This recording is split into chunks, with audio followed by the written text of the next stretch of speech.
she had nothing left. No husband, no money, no allies. Just a dying farm and a mountain of rotting fruit that a powerful man dropped on her land to make sure she'd never stand up again. He wanted her broken. She gave him something he never saw coming. This is the story of Ruth Calloway, a woman who turned the cruelest punishment into the most devastating revenge. If this story moves you, hit that like button and drop your city in the comments. I want to see exactly how far this one travels. Now sit down, because this one doesn't let go. Belhaven Valley, Tennessee. Autumn, 1907. The smell reached her before she even opened her eyes. Ruth Calloway had grown up on a farm. She knew every smell that came with the seasons, turned earth after the first October frost, wood smoke from the neighbor's chimney 2 hills over, the sharp green bite of tomato vines in July. She knew what her land smelled like at every hour of the day, in every kind of weather, going back as far as she could remember. This smell was different. This smell was wrong. She sat up in the dark, the quilt pooled around her waist, and for a few seconds she just listened. No wind, no rain. Just that thick fermenting rot drifting through the cracked bedroom window like something had died outside. She pulled on her boots without lacing them, threw her husband's old coat over her nightgown. Thomas had been dead 14 months, and she still hadn't stopped reaching for his things when she was scared, and stepped out onto the porch. The moon was still up. That's how she saw it. The south field. The one Thomas had broken his back clearing the summer before he got sick. The one she'd been trying to figure out how to plant in the spring because the soil there was good, deep and dark, not the pale clay that ran under most of the hillside. That field, the one thing she'd been counting on. It was gone. Not gone. Covered. Buried under a mound of peaches that caught the moonlight in a way that almost looked beautiful from a distance. All those pale gold and bruised purple skins piled 8, 9 feet high in places, spread across nearly half an acre. The juice was already running downhill in thin black rivulets toward the fence line. Ruth stood on her porch for a long time without moving. She didn't cry. She wanted to. She could feel it pressing up behind her sternum like something physical. But she didn't. She just stood there in her husband's coat and her unlaced boots and looked at what Cyrus Thorne had done to her in the middle of the night, like a man who knew what he was doing was wrong, but was going to do it anyway because he was powerful enough to get away with it. She'd known it was coming. That's the terrible thing. She'd known, and she hadn't been able to stop it. Belhaven Cannery Company owned most of what mattered in the valley. They owned the processing plant down by the river. They owned the scales where farmers weighed their harvests. They owned the contracts that decided what a bushel of peaches was worth on any given Tuesday, and they owned the inspectors who decided whether your crop met their standards or didn't. They owned the bank that held Ruth's mortgage, though that was less official. It was more that the bank president, a soft man named Gerald Fitch, went to Cyrus Thorne's house for dinner every Sunday and had for the past 15 years. Thomas Calloway had understood all of this when he married into the farm. He hadn't liked it, but he was a practical man and he'd learned to navigate it. You showed up on time to the weigh station. You kept your rows straight and your trees pruned and your harvest clean. You didn't argue with the inspectors, even when you knew they were lying. You smiled and nodded and said yes, sir, to Cyrus Thorne when he rode through the valley in his black coat, looking over other people's land like he was deciding which parts of it he wanted. Then Thomas got sick, and everything practical stopped working. The hospital in Nashville took most of what they'd saved. The morphine they gave him in the last weeks took the rest. Ruth had sold her mother's silver, her grandmother's wedding ring, a piece of bottomland she'd inherited that Thomas had never even known she owned. She'd paid what she could and fallen behind on the mortgage and walked into Gerald Fitch's bank in January of 1907 with her books in her arms and asked for a 6-month extension. Fitch had given her 3 months and raised the interest rate. She'd made it work.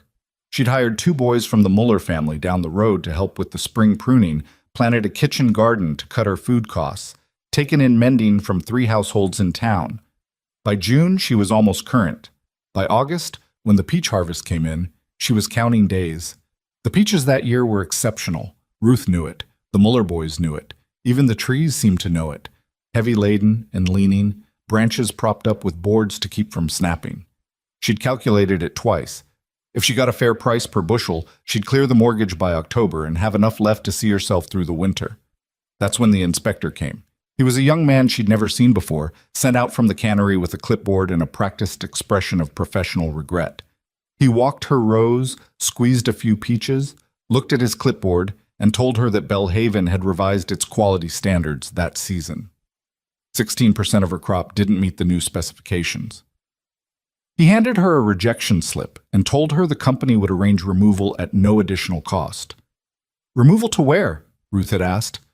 "Processing waste facility," he said. He didn't look at her when he said it. She'd gone to the cannery the next morning and asked to speak to Cyrus Thorne directly. She'd waited 2 hours on a wooden bench in the hallway before his secretary came out and told her Mr. Thorne wasn't available. She'd written a letter. No reply. She'd asked around town, quietly, and found out that the Mullers, the Hendersons, and the Pratt family over in Carver's Hollow had all gotten the same rejection slips in the past 2 weeks, all for invented reasons, all from the same young inspector with the clipboard. They were being squeezed. Everyone knew it. Nobody said it out loud. What she hadn't expected was what he did next. But she found out later that it was 8 wagons. 8 wagons moving through the valley in the dark, 2 in the morning, their wheels wrapped in burlap to muffle the sound. The Thorne men knew the country roads well enough to navigate by lantern light. Someone had cut the fence on her south pasture at the gate, a clean cut, not a break, which meant they'd brought tools, and they'd backed the wagons in and unloaded them in under 2 hours. 12,000 pounds. She found out the number from Chester Muller, the older of the 2 boys who'd helped with her pruning. Chester was 16 and had been awake with a sick calf that night, and he'd seen the wagons from his family's barn. He came to tell her at first light, hat in hand, face tight with something that wasn't quite shame, but was close to it. "Mama says we can't get involved, Mrs. Calloway," he said. "I'm sorry. I just thought you should know you weren't imagining it." Ruth thanked him. She stood in the yard and watched him walk back down the road toward his family's property. And then she turned and looked at the south field again in the morning light, and the thing that had been pressing behind her sternum since the night before finally broke open. She cried for about 4 minutes. Hard, ugly crying, the kind that doesn't look or sound like anything in the paintings. Just a woman bent forward with her hands on her knees, making sounds she'd never made in front of another person. Then she stopped, because the crying wasn't doing anything useful, and she went inside and put water on for coffee and sat at the table and thought. The neighbors came by that afternoon. Not all of them. Some of the farmers were too scared to be seen at her place, which she understood. But enough. The Hendersons. Old Margaret Pratt, who'd driven her wagon 3 miles on a bad knee. The Doyle sisters from the edge of town, who weren't farmers but who'd known her mother. They stood in a rough half circle at the edge of the south field and looked at the peaches, and nobody said much. Margaret Pratt pressed her lips together in a way that made her look like she was keeping words inside by force. John Henderson, who was 60 years old and had been farming the valley since before Cyrus Thorne's father ran the cannery, took his hat off and held it in front of him like he was standing at a grave. "What are you going to do?" one of the Doyle sisters asked finally. Ruth looked at the pile. In the afternoon sun, it had started to smell worse, that deep, almost sweet-sick smell of fruit that's crossed over from ripe into something else. Flies were already working at it. "I don't know yet," she said, which was the truth.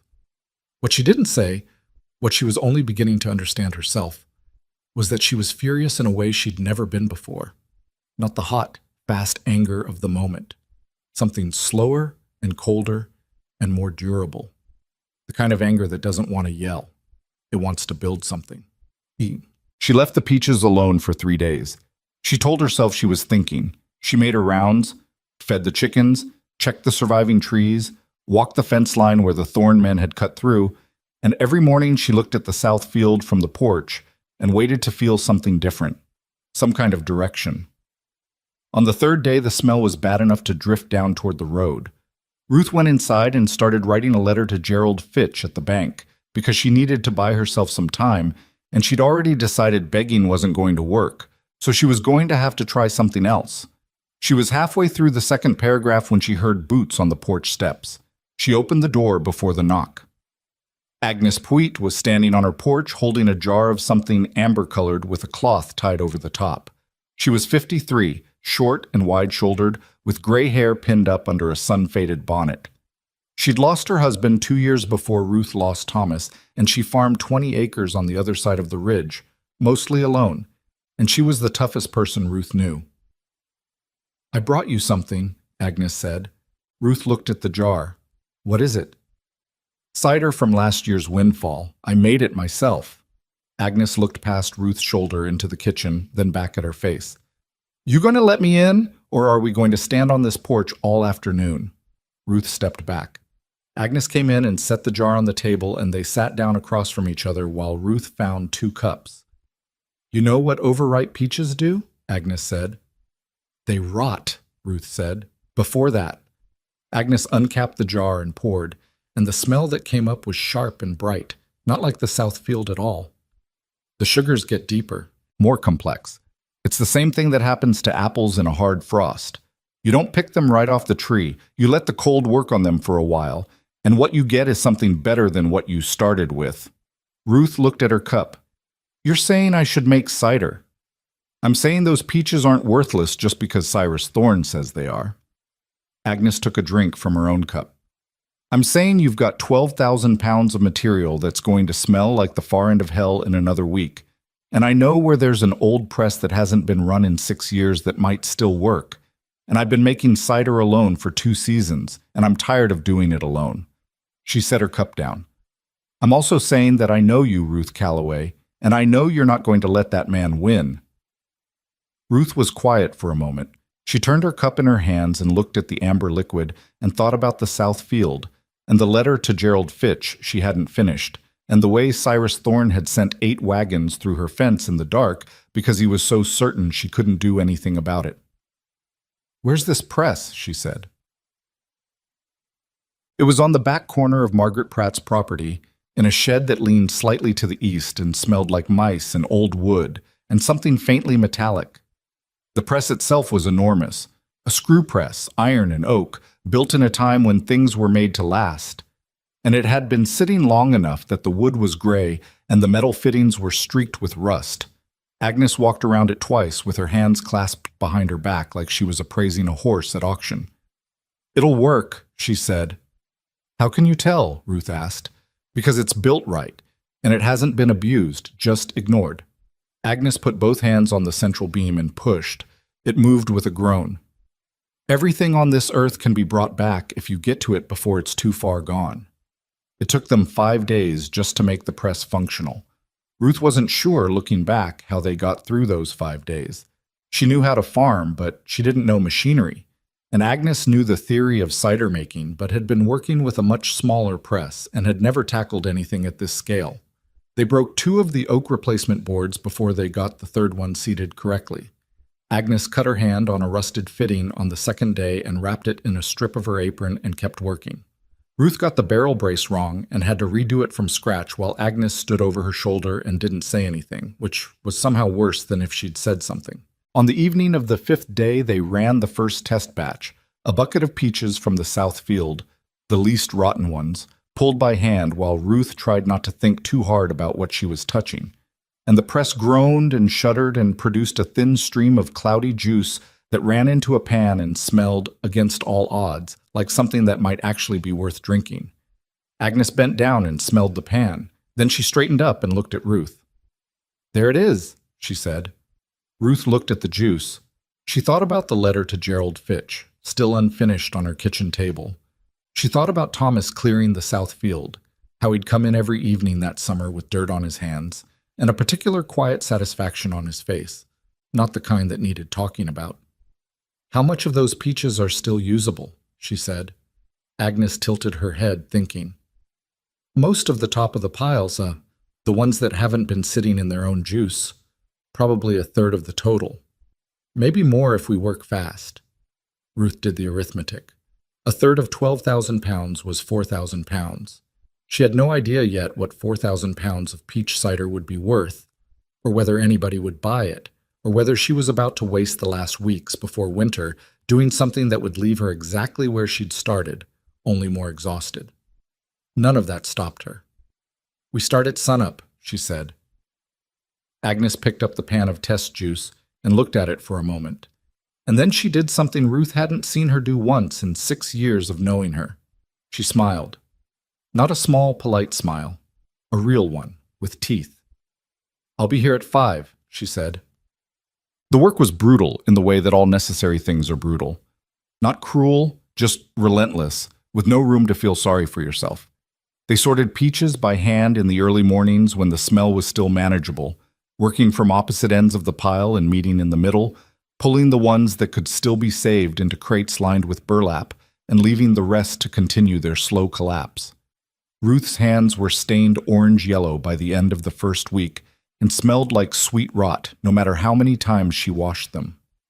Her back hurt in a specific way she'd never experienced before, a deep ache across the shoulder blades from bending and lifting for hours, and she learned to ignore it the same way she'd learned to ignore a lot of things over the past 14 months. The Muller boys came back, not because their mother had changed her mind, she hadn't, but because Chester was 17 and capable of deciding some things for himself, and his younger brother Ellis followed him everywhere. Ruth paid them what she could, which wasn't much, and promised them a portion of whatever the cider sold for, which was either very generous or completely worthless depending on how things went. They seemed unbothered by the uncertainty. On the 12th day, a storm came down from the north and sat over the valley for 2 days, and they lost 17 barrels of fermenting cider to a temperature drop they hadn't anticipated. Ruth stood in the shed in the rain and looked at 17 ruined barrels, and felt the cold anger in her chest flare up so hot it almost became something else. "Don't," Agnes said from behind her.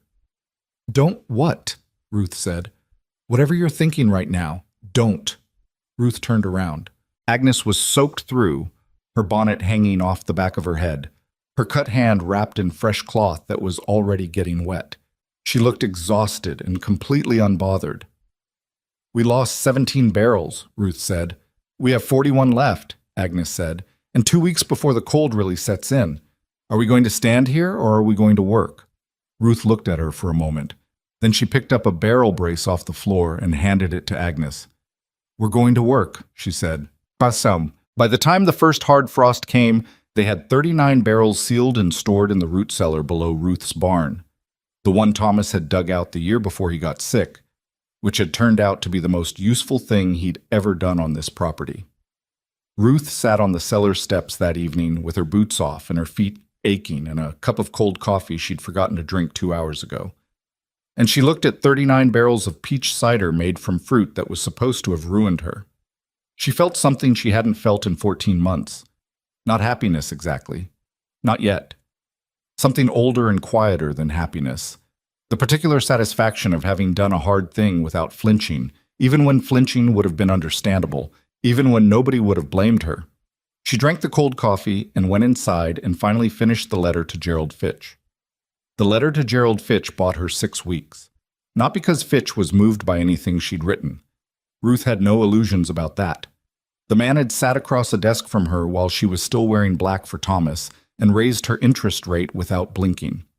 Sentiment wasn't something Gerald Fitch kept in his office, but the letter had been specific in a way that made ignoring it inconvenient. She'd laid out her timeline, her assets, her projected income from the coming season, and she'd written the whole thing in the calm, careful language of a woman who had stopped being afraid and started paying attention.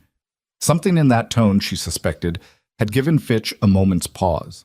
Men like him were used to desperation. Composure was harder to dismiss. 6 weeks. It wasn't enough to save the farm outright, but it was enough to find out whether 39 barrels of peach cider were worth anything at all. That question turned out to be harder to answer than Ruth expected. The problem wasn't the product. She knew that now. She'd tasted it enough times during the bottling process to trust what Agnes had told her from the beginning. The overripe fruit had done exactly what Agnes said it would do. The sugars had broken down into something layered and interesting.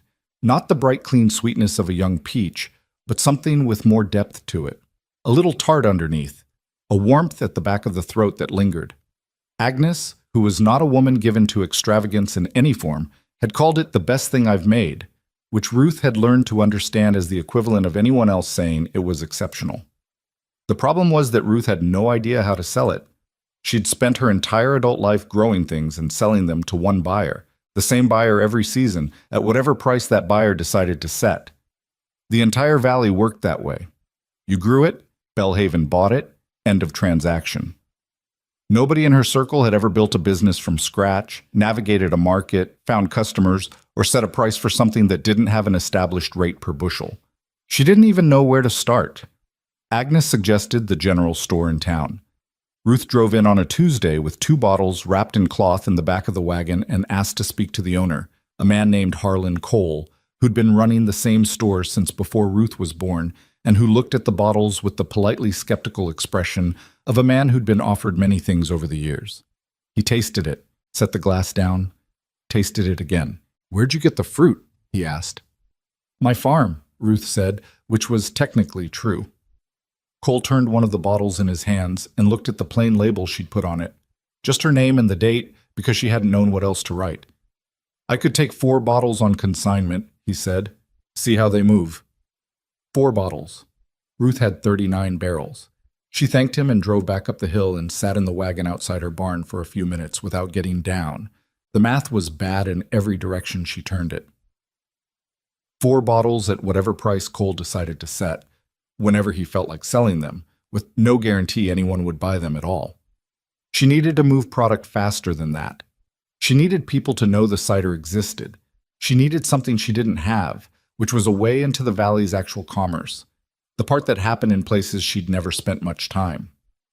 Agnes, when Ruth told her, was quiet for a moment in the way she got when she was thinking hard. "Wyatt Doggett," she said finally. Ruth looked at her. "The tavern? He moves more product in a week than Harlan Cole moves in a month, and he's not Bellhaven's man." Agnes paused. "He's not anybody's man, which is either a virtue or a problem, depending on what you need." Ruth had been to Doggett's Tavern twice in her life, both times with Thomas and both times briefly. It wasn't that she had strong feelings about taverns. She was too practical for strong feelings about things that didn't affect her directly, but it wasn't a place she'd ever imagined walking into alone to ask a favor. "I'll go with you," Agnes said. "You don't have to." "I know I don't." Agnes picked up the cloth she'd been hemming and went back to her stitching. "I'll go anyway." They went on a Thursday, which Agnes said was when Doggett restocked and had time to talk. The tavern sat at the south end of the main road through town, a long, low building with a porch that sagged on one side and a sign that had been repainted at least twice over its original lettering. Inside it smelled like wood smoke and sawdust and old beer and something faintly sweet that might have been the cider they'd already been pressing from local apples in the back. Wyatt Doggett was behind the bar when they came in. He was a big man, somewhere in his mid-40s, with a broad face and a red-brown beard going gray at the jaw and the kind of forearms that came from years of moving barrels. He looked up when they walked in and didn't look surprised exactly, but interested, the way a man looks when something unusual walks through his door in the middle of the afternoon. "Mrs. Calloway," he said. He looked at Agnes. "Mrs. Puett." "You know who we are," Ruth said. "I know most people in this valley." He set down the glass he'd been wiping. "What can I do for you?" Ruth put one of the bottles on the bar. "I'd like you to taste this and tell me what you think." Doggett looked at the bottle. Then he reached under the bar and came up with 2 clean glasses and looked at Ruth. "Just me, or are you joining me?" "Just you," Ruth said. He poured himself a measure and held it up to the light coming through the front window, which was the same thing Agnes had done the first time, Ruth noticed. Like the light told you something before the taste did. Then he drank it the way people who actually know what they're drinking do, not a sip, but a real swallow, and he held it in his mouth for a moment before he let it go down. He was quiet for long enough that Ruth started doing the thing she hated, which was reading silence as rejection. Then he set the glass down and looked at her with an expression she couldn't immediately identify. "Where'd the fruit come from?" he asked. "Bellhaven Cannery rejected it," Ruth said. "Dumped it on my property." Something moved across Doggett's face. "The South Field dump, I heard about that." "Then you know what they did." "I know what I heard." He looked at the bottle again, then at Ruth. "And you made this from those peaches." "Agnes and I did. With Margaret Pratt's press." Doggett picked up the bottle and turned it in his hands the same way Cole had, but differently. Cole had been looking at it like merchandise. Doggett was looking at it like he was thinking about something else entirely. He set it down and put both hands flat on the bar. "The fruit they rejected," he said slowly. "The fruit they dumped on you as a threat. You turned it into this." "That's right," Ruth said. "And you came to me to sell it." "I came to you to ask if you'd stock it." "Yes." Doggett was quiet again. Outside, a wagon went past on the road and the window light shifted. Agnes, who had been standing slightly behind Ruth and not saying a word, shifted her weight from one foot to the other. Then Doggett said, "Mrs. Calloway, I'll take as much of this as you can bring me. But I want to tell you something first, and I want you to actually hear it, not just wait for me to finish talking." Ruth looked at him steadily. "All right. The product is good. Better than good. I've been buying cider from 3 different outfits this season, and this is the best thing I've tasted. That would be enough on its own to stock it." He paused. "But that's not what's going to sell it." Ruth waited. "What's going to sell it," Doggett said, "is the story. And right now you're hiding the story on a plain label with just your name on it." He tapped the bottle. "Tell me something. Why did you leave that field empty for 3 days before you started working?" The question caught her off guard. She hadn't told him that. "How did you know about that?" "People talk." He almost smiled. "Why'd you wait?" Ruth thought about it. "I don't know exactly. I think I was too angry to think straight." "And then?" "And then Agnes came." Doggett nodded. "The woman who came with a jar of cider and an idea when everyone else in the valley was standing around watching to see what you'd do." He glanced at Agnes, who said nothing.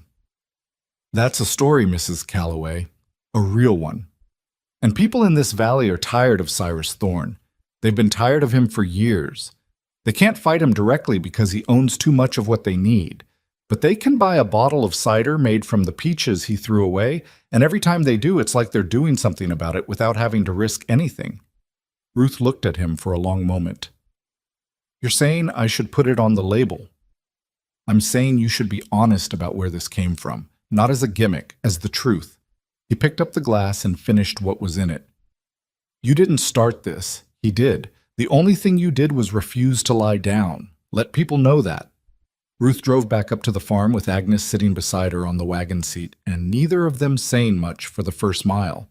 The road was bad in a section near the lower creek crossing, and she had to concentrate on the horses through the ruts. When they got past it, she said, without looking at Agnes, "Did you know he'd say something like that?" "No," Agnes said. "I knew he'd buy the cider. The rest of it I didn't know." "What do you think?" Agnes looked out at the hillside, the bare trees, the gray sky pressing down in the way it did in late November when winter wasn't quite here yet, but had made its intentions clear. "I think he's right," she said. "I think people need something to be on the side of. We've been giving them a drink. Maybe we ought to be giving them something to be on the side of." Ruth thought about that the rest of the way home. That night she sat at the kitchen table with a blank piece of paper and a pencil and tried to figure out how you put something like that into words small enough to fit on a label. She wrote a dozen versions and crossed them all out. Too formal. Too bitter sounding. Too long. One version sounded like a legal complaint. One sounded like she was begging for sympathy, which was the last thing she wanted. She wanted something that said what happened without making her sound like a victim, because she was many things right now, but she was not a victim. And she'd decided a long time ago, long before Thomas died, long before the peaches, that she was never going to be the kind of woman who framed herself that way. Around midnight she wrote, "Calloway cider, made from the peaches Bellhaven cannery rejected and left on our land. We thought they were worthless. We were wrong." She read it 3 times. Then she put the pencil down and went to bed. In the morning she read it again with fresh eyes and decided it was right. Not perfect. She wasn't sure perfect existed for something like this. But honest and direct, and not asking anything from anyone. It stated facts. It let the reader decide what to do with them. She showed it to Agnes, who read it twice, set it on the table, and said, "That'll do it." The first delivery to Doggett's was 11 cases, the Muller boys loading them into the wagon before first light while Ruth held a lantern. Doggett had said he'd pay her on delivery rather than consignment, which was better than she'd hoped for, and which she suspected was his way of doing something decent without making a production of it. She'd priced the cider at what she'd calculated it was worth, and then added 15% because Agnes had told her that women always undervalued their work and to stop doing that. She unloaded the cases with Ellis Muller's help while Chester managed the horses, and when she gave Doggett the invoice, he looked at it and counted out the bills without comment, which meant she'd priced it right. "When can you bring more?" he said. 2 weeks, she said. "Maybe less if the second fermentation goes the way I think." "Bring it when it's ready," he said. "Don't rush it." She was back in the wagon when he came out onto the porch and called after her. She pulled up the reins and looked back. "The label," he said. "You went with the truth." "I went with the truth," she said. He nodded once, like she'd passed some kind of test she hadn't known she was taking, and then he went back inside. The cider moved faster than Ruth had let herself expect. Doggett put it at the end of the bar with the label facing out, which was where he put things he wanted people to notice. By the end of the first week, he'd sent word that he needed more, and could she manage it sooner than 2 weeks? She couldn't. The second fermentation needed the time it needed, and she'd learned in the worst possible way back in October what happened when you tried to rush the process. But the fact that he was asking told her something important. She heard about it secondhand first. Margaret Pratt mentioned that her neighbor's son had gone into Doggett's and come back talking about it. Then one of the Doyle sisters told her that people at the dry goods store had been discussing it, the cider from the widow up on the hill who'd turned Bellhaven's garbage into something worth paying for. Ruth found the phrase uncomfortable, the widow up on the hill, but she understood what it meant in the valley's vocabulary, which wasn't pity so much as a specific kind of respect that people extended to women who kept going when they had obvious reason not to. What she didn't hear about, because no one told her directly, was the conversation that was apparently happening in the part of the valley that mattered more, among the other farmers. She found out about that from an unexpected source. She was at the feed store on a Thursday morning, doing the mental arithmetic she always did between what she needed and what she could afford, when a man she barely knew stopped beside her in the aisle. His name was Patterson, and he farmed about 60 acres of mixed fruit on the east slope, and she'd spoken to him maybe twice in her life. "Mrs. Calloway," he said. He had his hat in his hands. "I want to ask you something, if that's all right." "Go ahead," she said. "The rejected peaches, the ones Thorne dumped on you." He paused. "We all got rejection notices this season.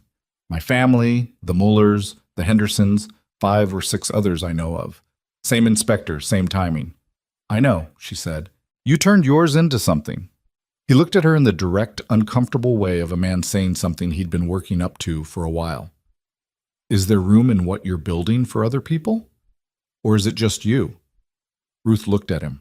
She hadn't thought past the current situation, getting through the mortgage payment, getting through the winter, getting through the next 6 weeks.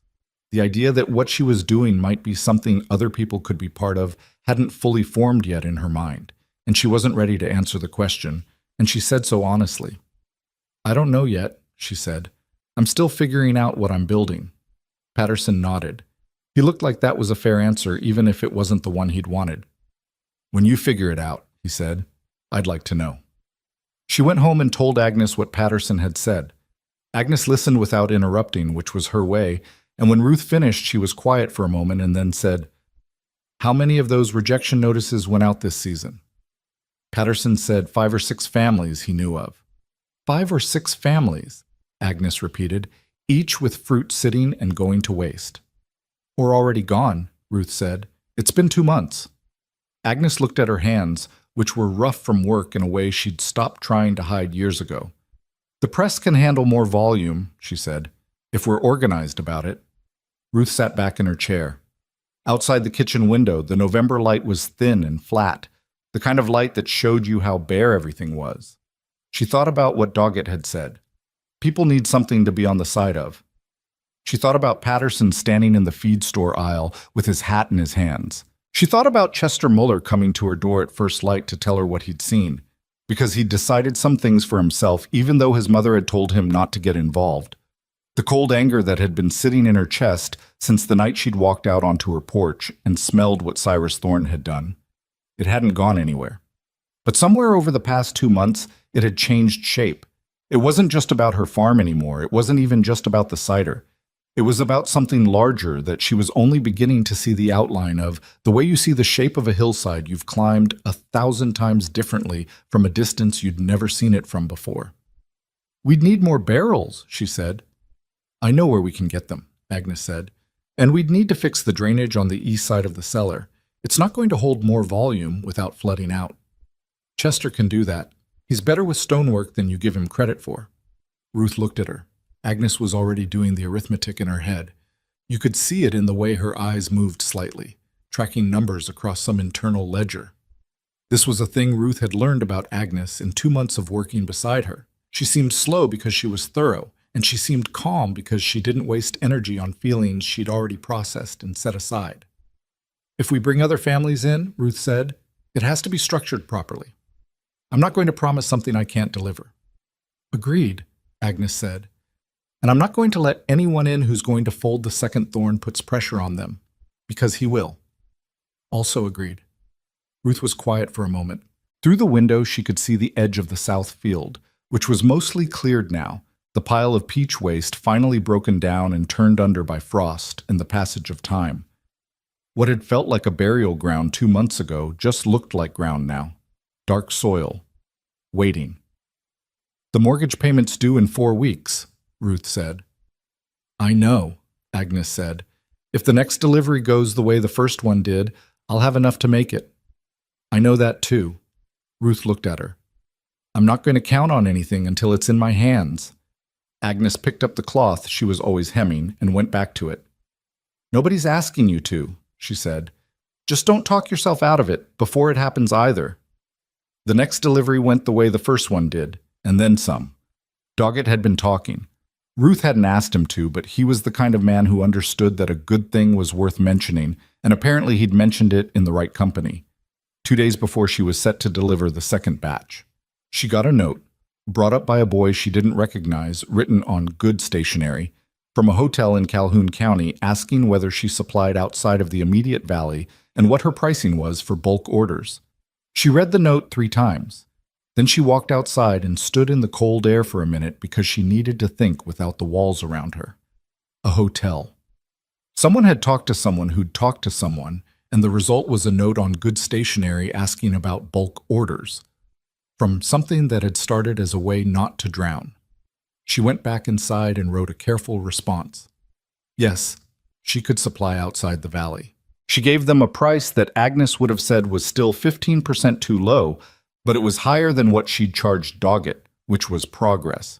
She gave them a delivery window that was realistic rather than optimistic, because she'd learned that promises you couldn't keep cost you more than the contract was worth. She sent the note back with the boy and paid him a nickel for the trouble. 4 days later, she made the mortgage payment to Gerald Fitch in person, counting out the bills on his desk while he watched with an expression she couldn't read and didn't try to. When she was done, she gathered her coat and her gloves and stood up. "Mrs. Calloway," Fitch said just as she reached the door. She turned. He was looking at the money on his desk, not at her. "Bellhaven filed a complaint with the county assessor last week," he said, in the tone of a man conveying information rather than delivering a message. "Something about encroachment on commercial waste standards." Ruth looked at him. "Is that right?" "I imagine it'll come to nothing," Fitch said. He still wasn't looking at her. "Complaints like that generally do, when the party being complained about has done nothing wrong." Ruth wasn't sure what to do with that. She wasn't sure if it was a warning or something else, some minimal gesture of conscience from a man who'd raised her interest rate while she was still in mourning. She decided not to figure it out right now. "Thank you, Mr. Fitch," she said, and went out. The cold hit her on the steps of the bank, and she pulled her coat tighter and stood for a moment looking out at the main road. Wagons, pedestrians, the sounds of the town doing its ordinary business on an ordinary December afternoon. Somewhere across town, past the feed store and the dry goods and the newspaper office with its smell of fresh ink, Cyrus Thorne was sitting in the Bellhaven cannery offices, deciding what to do about a widow on a hill who had made 11 cases of cider from the peaches he'd thrown away as a warning. A complaint with the county assessor. That was the opening move. She went home and told Agnes, who listened and then put down her hemming and said, "He's paying attention." "I know," Ruth said. "That means it's working." Ruth sat down at the table and pulled her boots off, one at a time, because her feet were cold from the ride into town. "It means things are going to get harder," she said. "Yes," Agnes said. She picked up her hemming again. They were always going to. Outside, the sun was already low. December sun, thin and tired, giving up early. Ruth looked at the lamp on the table and thought about lighting it, decided to sit in the fading light for another minute first. In the root cellar under the barn, 23 barrels of the third batch were working through their fermentation, slow and steady, producing something from nothing in the dark. The way most things worth having were made. She sat with that thought until the room got too dark to sit in any longer, and then she got up and lit the lamp. The county assessor's complaint turned out to be exactly what Gerald Fitch had implied it would be. Nothing. A letter arrived in January from the county office in language so bureaucratic and exhausted it barely qualified as communication, informing her that the complaint had been reviewed and found to lack sufficient grounds for action. Ruth filed it in the box where she kept important papers and didn't think about it again, which she suspected was exactly the wrong thing to do. But she had 23 barrels finishing their fermentation and a hotel order to fill, and Patterson asking when he could bring his family's rejected fruit up the hill, and she didn't have time to worry about the things that hadn't happened yet. Winter in the valley was its own kind of pressure. The cold kept the fermentation slow, which Agnes said was actually better for the flavor, but which made Ruth's internal calendar feel like it was running behind in ways she couldn't correct.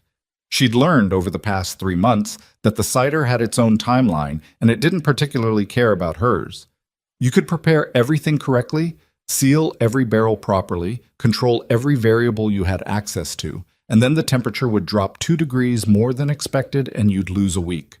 Or the temperature would hold steady and you'd gain 3 days. The product dictated its own schedule. Ruth had spent most of her life trying to control things, and this process was teaching her, slowly and at some cost, that some things could only be managed, not controlled.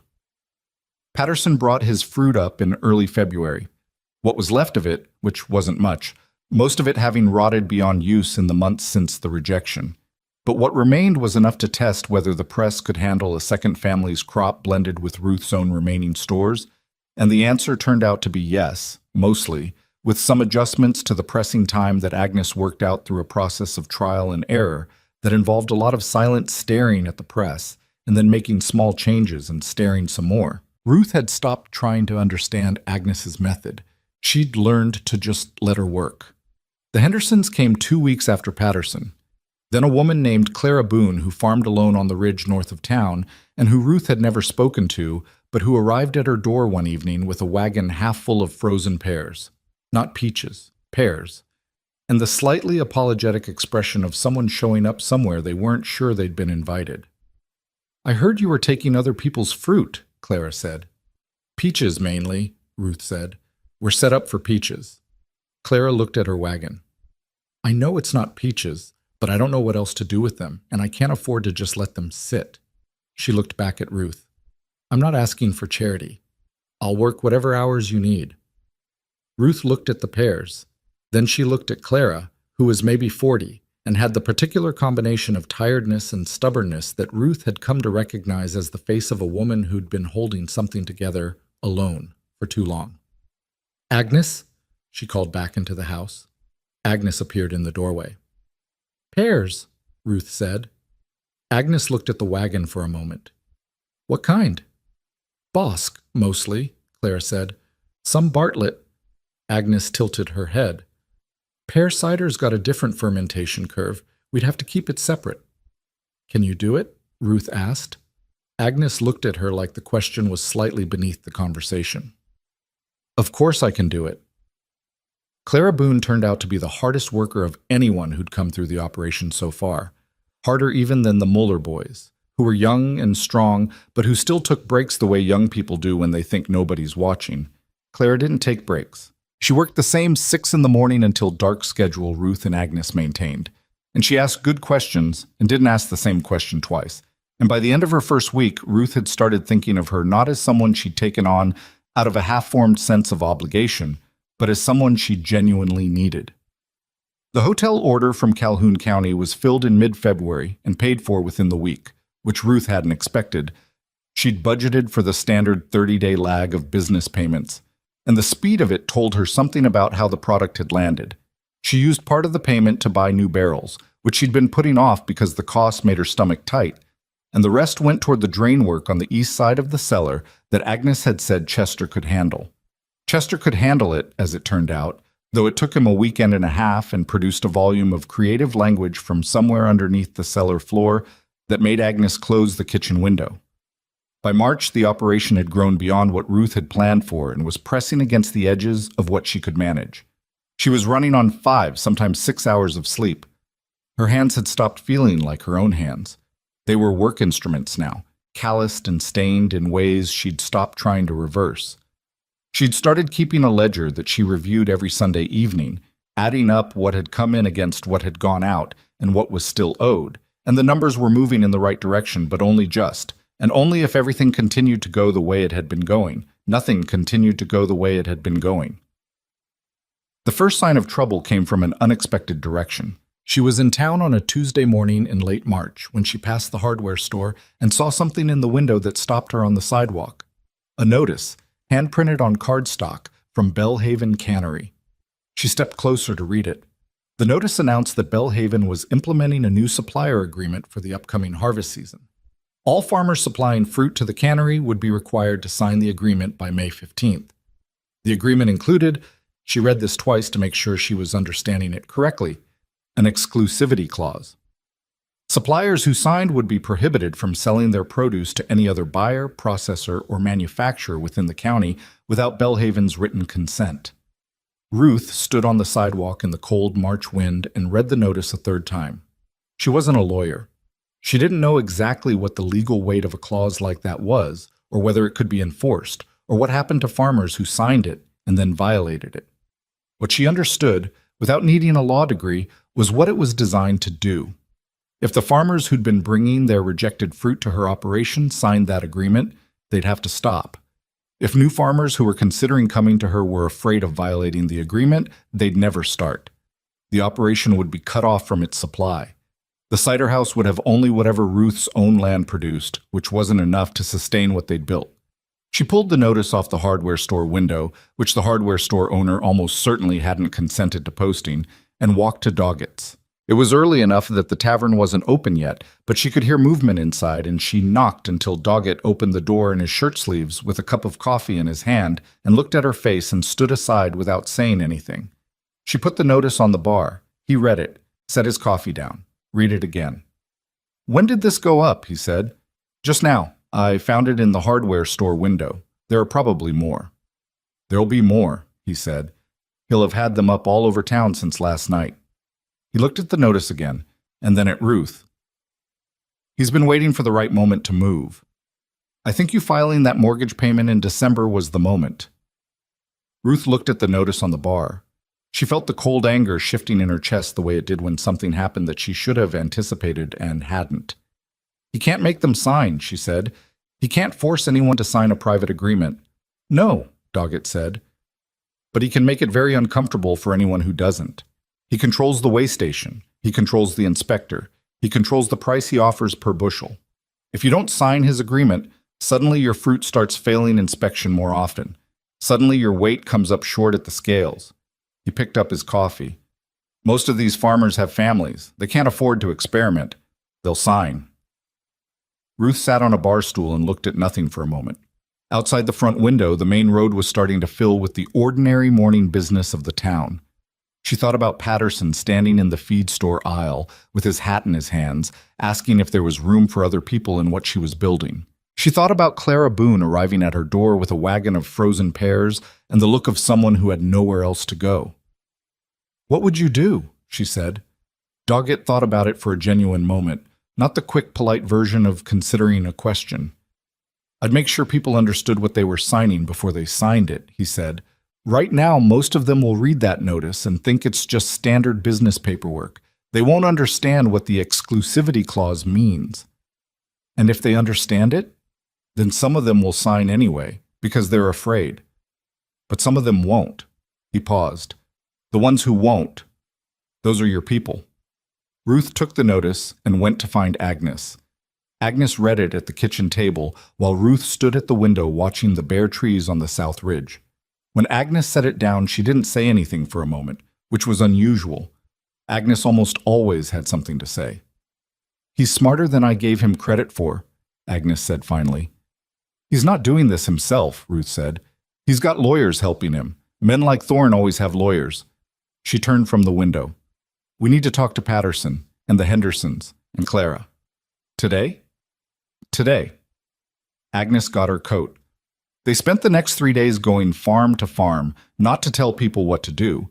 Ruth had been very specific with herself about this. She was not going to stand in someone else's kitchen and tell them how to run their lives, but to make sure they understood what the clause actually meant. Most of them hadn't read it carefully.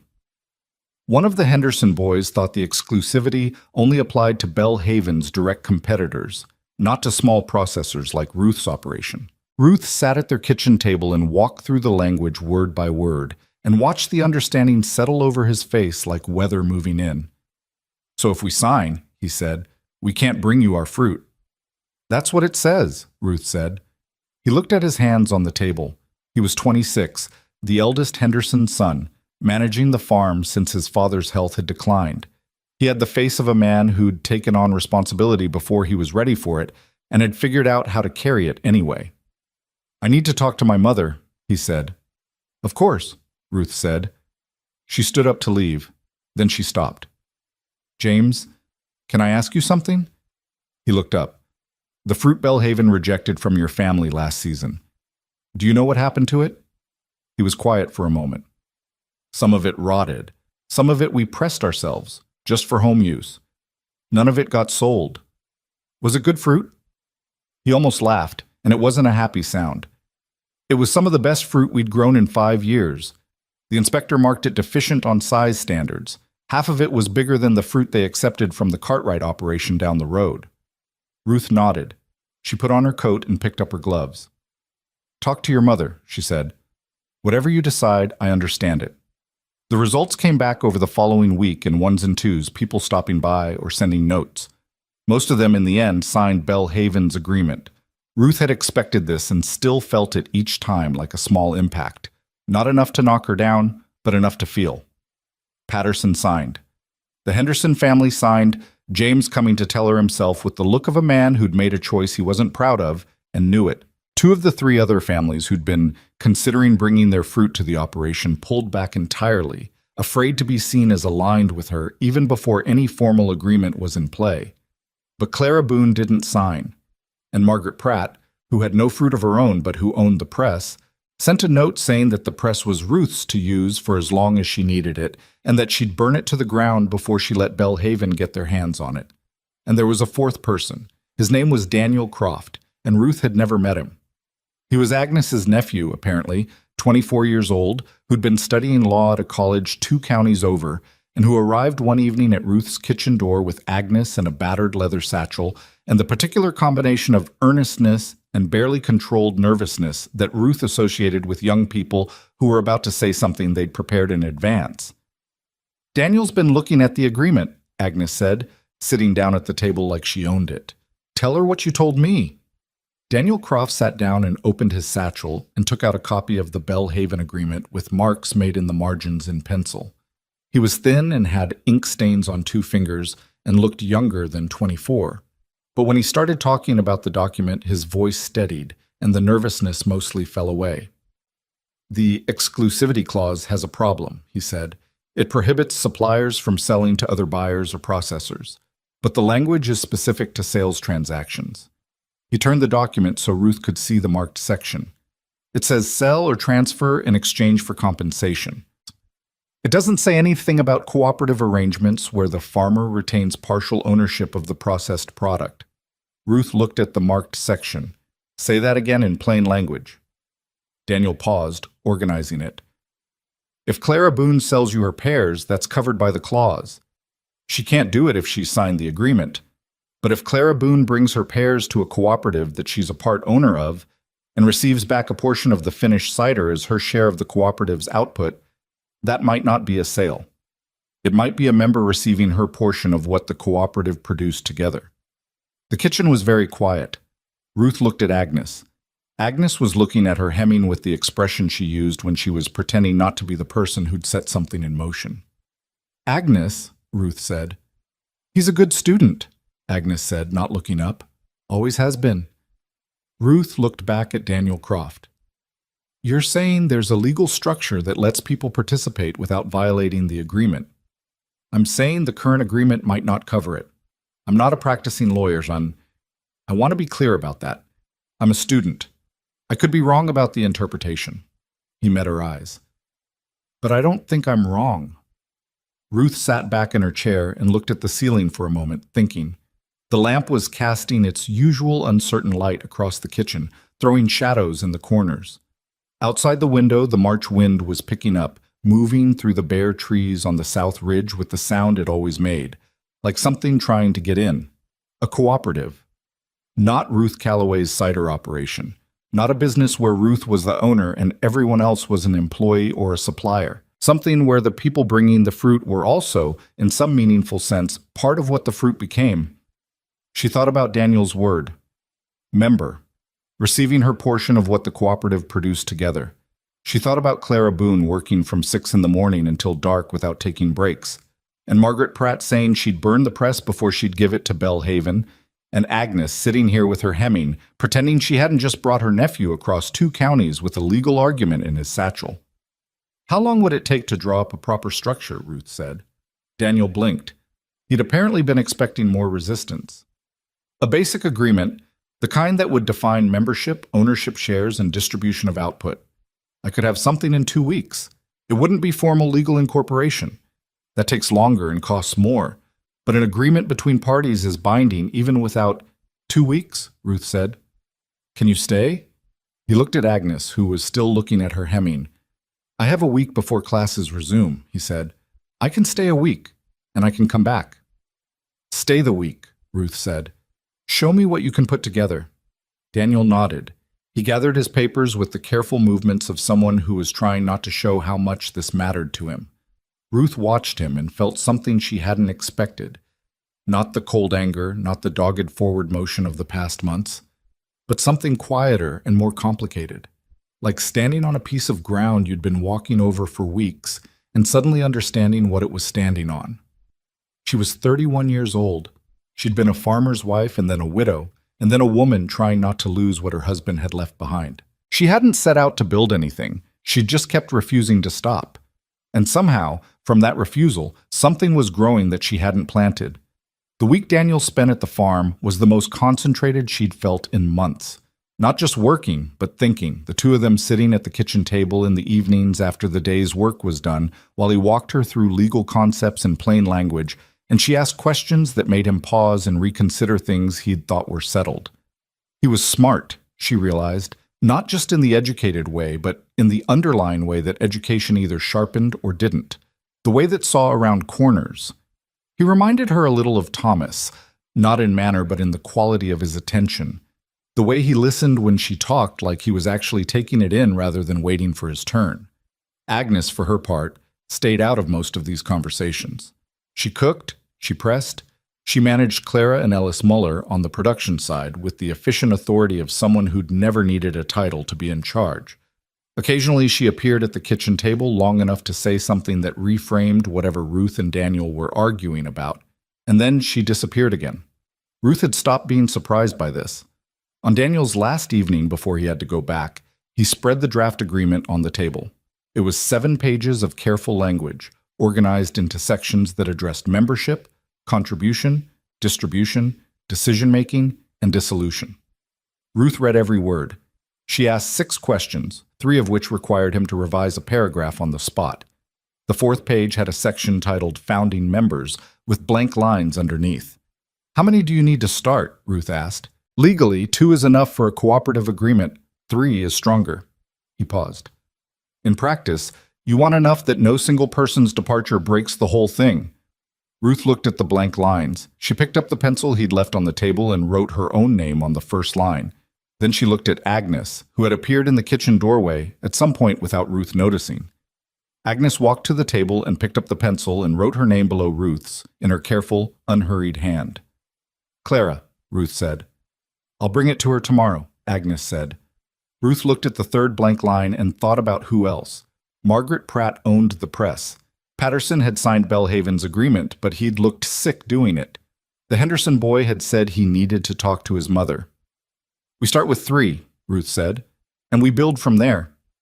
Daniel nodded and began gathering the pages together. His hands weren't quite steady, Ruth noticed, and she understood that this mattered to him in a way that went beyond a student's project, that he was watching something take shape that he'd helped make possible, and that it was a different feeling from anything that happened in a classroom. "Daniel," she said.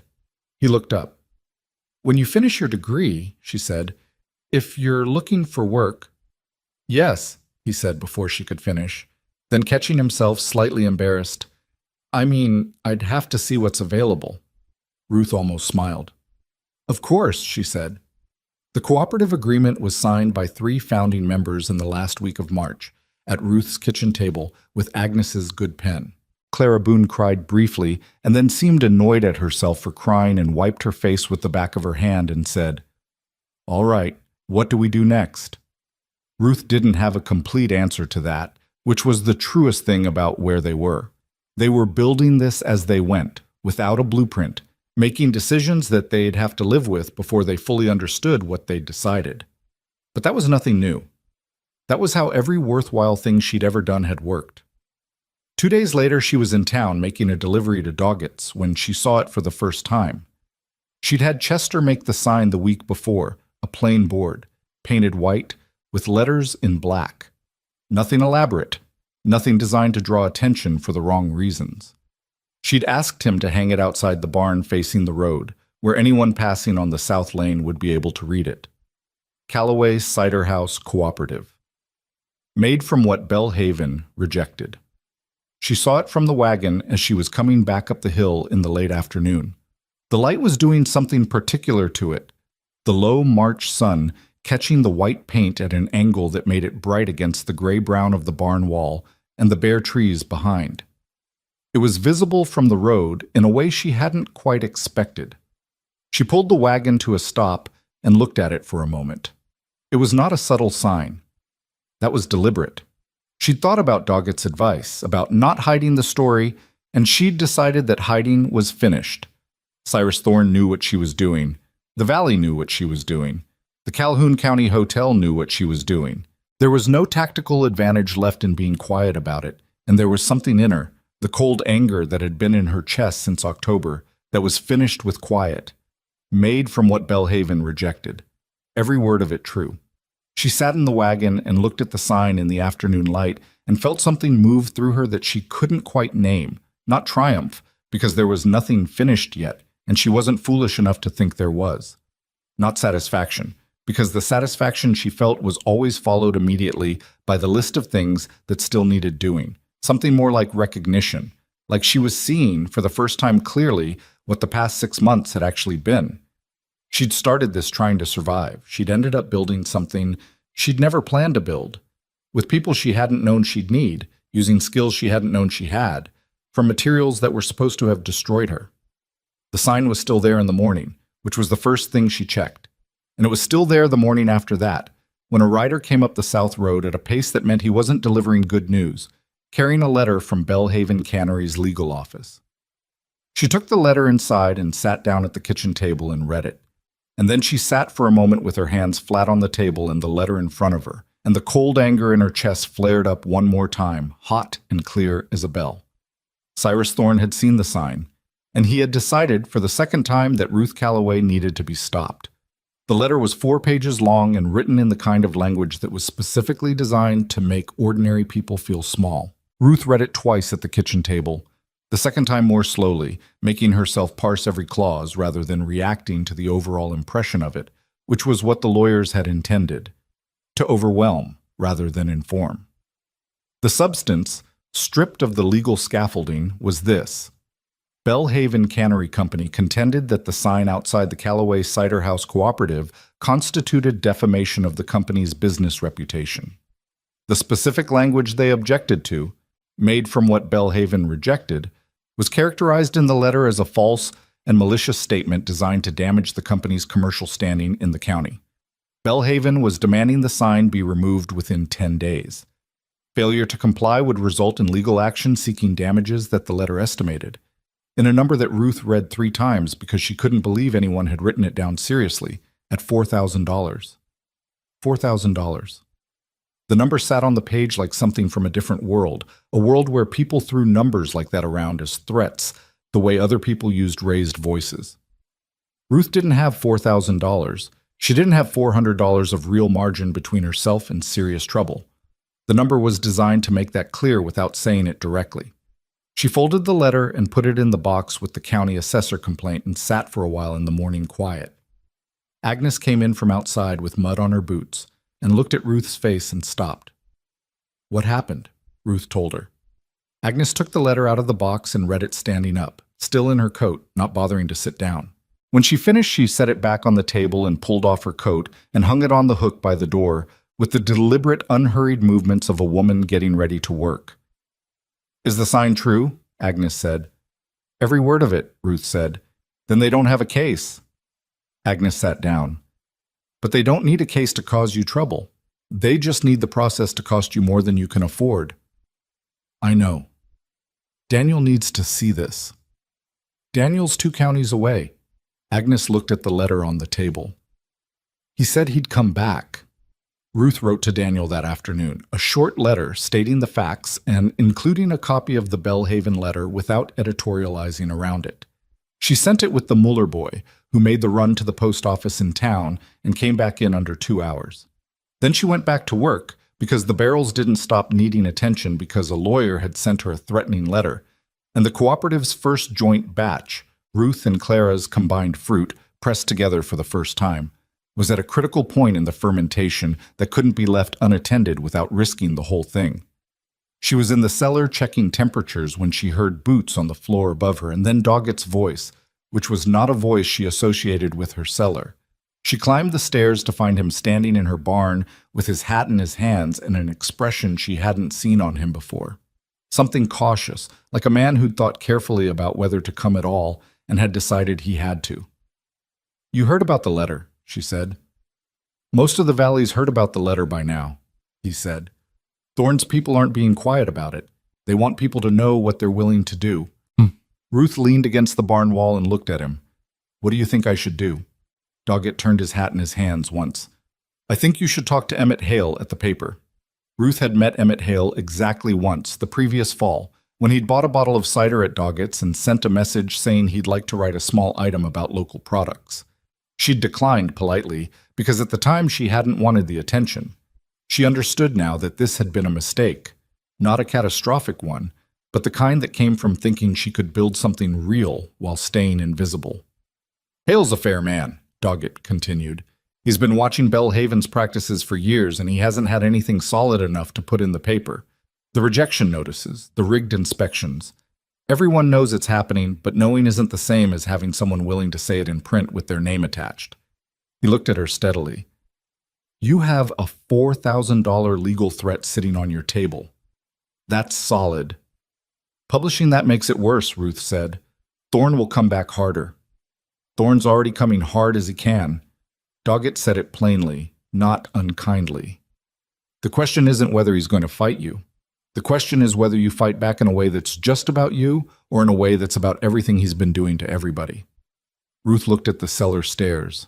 Down there, 21 barrels of the cooperative's first joint batch were sitting in the dark, working through their slow process, turning something raw into something finished. She thought about what that batch represented. Clara's pears alongside her peaches. The first time the cooperative had produced something together. The first time it had been truly more than one person's operation. She thought about James Henderson's face when he'd told her he'd signed Belhaven's agreement. She thought about Patterson's hat in his hands at the feed store. "Set up the meeting," she said. Emmett Hale came to the farm 2 days later. He was younger than Ruth had expected, maybe 35, with wire-rimmed glasses and a notebook he kept in his breast pocket, and a way of asking questions that was quiet enough that you'd answered 3 of them before you realized you'd been answering questions. He sat at the kitchen table across from Ruth and Agnes, with a cup of coffee he barely touched, and he listened for 2 hours while Ruth told him everything. She hadn't planned to tell him everything. She'd planned to tell him about the letter, about the defamation claim, about the sign. But once she started talking, the whole sequence of it came out. The rejection notices, the night the 8 wagons came through her fence, the 3 days she'd left the peaches sitting, the decision she and Agnes had made with a jar of cider on the kitchen table, the press in Margaret Pratt's shed, the 17 barrels lost to the November storm, the label, Doggett's advice, the exclusivity agreement, Daniel's cooperative structure, all of it. Hale wrote in his notebook the entire time, occasionally asking her to repeat something or clarify a date. Agnes sat to Ruth's left and didn't say much, but twice she provided a specific detail that Ruth had misremembered. The exact number of rejection notices in the valley that season, the precise language of the exclusivity clause. Ruth had stopped being surprised by what Agnes kept in her head. When Ruth finished, Hale sat for a moment looking at his notebook. Then he looked up. "The dumped peaches," he said. "Do you have any documentation of that? Any witness?" "Chester Muller saw the wagons," Ruth said. "He came to me at first light to tell me." "Would he be willing to speak for the record?" Ruth thought about Chester's mother, who had told her sons not to get involved. She thought about Chester showing up at her door anyway. "I'd have to ask him," she said. "I won't put him in a position he hasn't agreed to." Hale nodded like that was the right answer. "The rejection notices. Do you have copies of the ones issued to other families?" "I have mine. Agnes has hers from her apple crop 2 seasons back. I'd have to ask the others." "If you can get them, they'd help." He looked at his notebook again. "Mrs. Calloway, what I can write is a factual account of what happened. The dumped fruit, the cider operation, the cooperative, the legal threat. I can include Belhaven's letter in its entirety, which I'd like to do because I think the number they've put on it says more than anything I could write about them." He looked up. "What I can't do is make claims I can't support. If Chester Muller won't speak on record, I can note that there was a witness without naming him. If the other families won't share their rejection notices, I can say there were multiple such notices issued without listing who received them." "That's fair," Ruth said. "There's one more thing." He set his pencil down. "They may come after the paper, not with a legal threat. I have the county bar association's backing on press matters, and Thorne knows it. But there are other ways to apply pressure to a small newspaper: advertising revenue, local relationships." He said it without flinching, like he'd thought it through and made his peace with it. "I want you to know that's a possibility, so you're not surprised if it happens." Ruth looked at him. "Why are you willing to take that risk?" Hale picked up his pencil again and tapped it once on the edge of his notebook. "Because I've been watching Belhaven run this valley for 12 years, and I've been waiting for something I could actually print." He almost smiled. "You've given me something I can actually print." Getting the documentation together took 5 days. Chester Muller, when Ruth found him repairing the Muller family's fence on a Wednesday afternoon, listened to what she was asking and stood quiet for a moment, turning a fence staple in his fingers. "Mama's going to be angry," he said. "I know," Ruth said. "I'm not asking you to do anything without telling her first." "She'll say no." "She might." Chester looked at the fence staple. He was 17, and he had the face of someone who was in the process of figuring out what kind of person he was going to be, and that process was visibly uncomfortable. "I saw the wagons," he said. 8 of them. I counted." He looked up. "What they did to your field, that's not right." "No," Ruth said. "It isn't." He nodded slowly. "Let me talk to Mama." Chester's mother surprised Ruth. She'd expected refusal, or at best the kind of reluctant permission that came wrapped in enough conditions to make it meaningless. What she got instead, 2 days later, was a note in an unfamiliar handwriting that turned out to be Chester's mother's, brief and plain. "Chester can speak. We're done being afraid of that man. No signature." Ruth read it twice and then put it in the box with everything else. 3 of the other families provided copies of their rejection notices, including the Hendersons, which surprised Ruth and, she suspected, surprised James Henderson too. His mother turned out to be a woman who'd spent 30 years watching Belhaven operate and had apparently decided at some point while nobody was paying attention that she was finished. She sent the copies via James, who delivered them to Ruth's door with the look of a man who'd been told by his mother to do something and hadn't argued. Daniel arrived on a Friday. He'd ridden through the night, arriving at first light with dark circles under his eyes and a leather bag that looked like it had been packed in a hurry. He read the Belhaven letter at the kitchen table while Agnes put water on for coffee, and then he read it again, and by the time he set it down, the dark circles were still there. But something else had replaced the exhaustion in his expression, a sharp, focused attention that Ruth had learned to recognize as his working mode. "They made a mistake," he said. Ruth sat down across from him. "Tell me." "Defamation requires the statement to be false." He tapped the letter. "Their own lawyers have written right here that the sign says the fruit was rejected by Belhaven. It was rejected by Belhaven. That's documented. They issued the rejection notices themselves." He looked up. "They're threatening to sue you for telling the truth using their own paperwork as proof." Agnes set down a cup of coffee in front of Daniel without comment. "But the cost of fighting it," Ruth said. "Even a suit we'd win would drain money you don't have." "Yes." Daniel wrapped both hands around the coffee cup. "That's the actual threat. They know they can't win the underlying claim. They're betting you can't afford to find out." He paused. "Which is why the newspaper matters. If Hale publishes the full story before they can file, if the Valley knows what they're doing before it happens, filing becomes more expensive for them. Not legally expensive, reputationally." Ruth looked at him. "You've been thinking about this since I sent the letter." "Since about halfway through the night ride, yes." He had the slightly sheepish expression of someone who'd been caught carrying more than they'd planned to. "I had a lot of time to think." Ruth sat back and looked at the ceiling for a moment. The kitchen had its morning light in it, the pale April sun coming through the east window and catching the dust motes above the table. Thomas had built this kitchen. He'd spent 2 weeks on the floor joists alone because he'd been particular about floors, had wanted them solid. She could feel that solidity under her feet every morning. "What do we do if they file anyway?" she said. "Then we fight it," Daniel said, "slowly and expensively and at significant personal cost." He said it without flinching. "But I don't think they will. I think publishing the story collapses their leverage." "You think?" Ruth said. "I think," he agreed. He wasn't going to pretend certainty he didn't have, which was one of the things she'd come to trust about him. Ruth was quiet for a moment. Then she said, "Write me a statement, something I can give to Hale to include in the piece. Whatever you think should be in it." Daniel pulled his notebook out of his bag. That evening, after Daniel had gone to the room Agnes had set up for him, and Agnes had gone home to her own farm for the night, Ruth sat alone at the kitchen table with the draft statement Daniel had written. It was precise and careful and legally sound, and it said exactly what needed saying without a wasted word. She read it, and then she set it aside and picked up her own pencil and wrote something different. Not instead of Daniel's statement, his would go to Hale as documentation.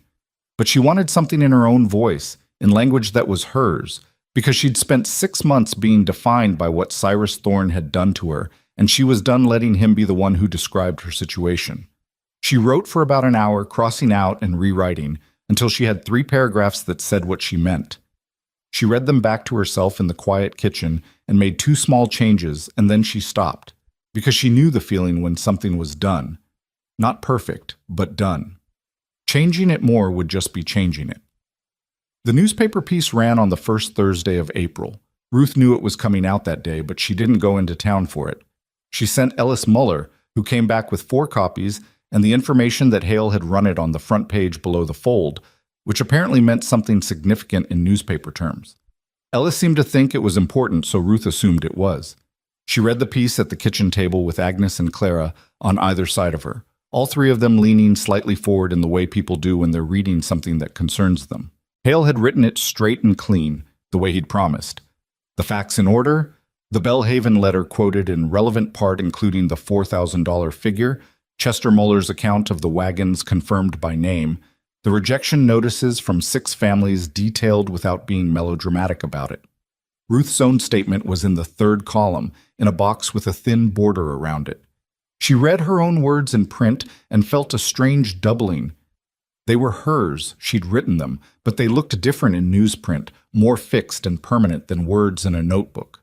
More real, in the specific way that things become real when other people can see them.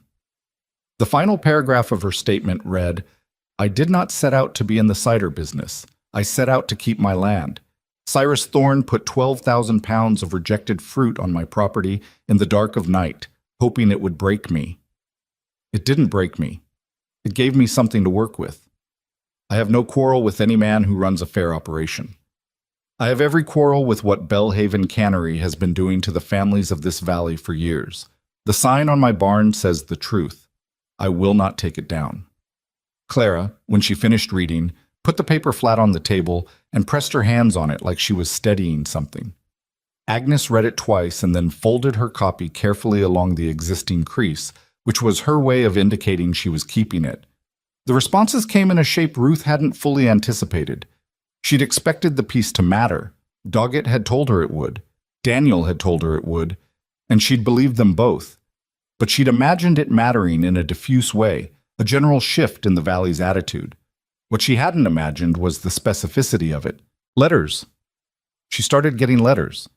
Not from people she knew. From farmers in neighboring counties. From women in town she'd spoken to maybe once in passing.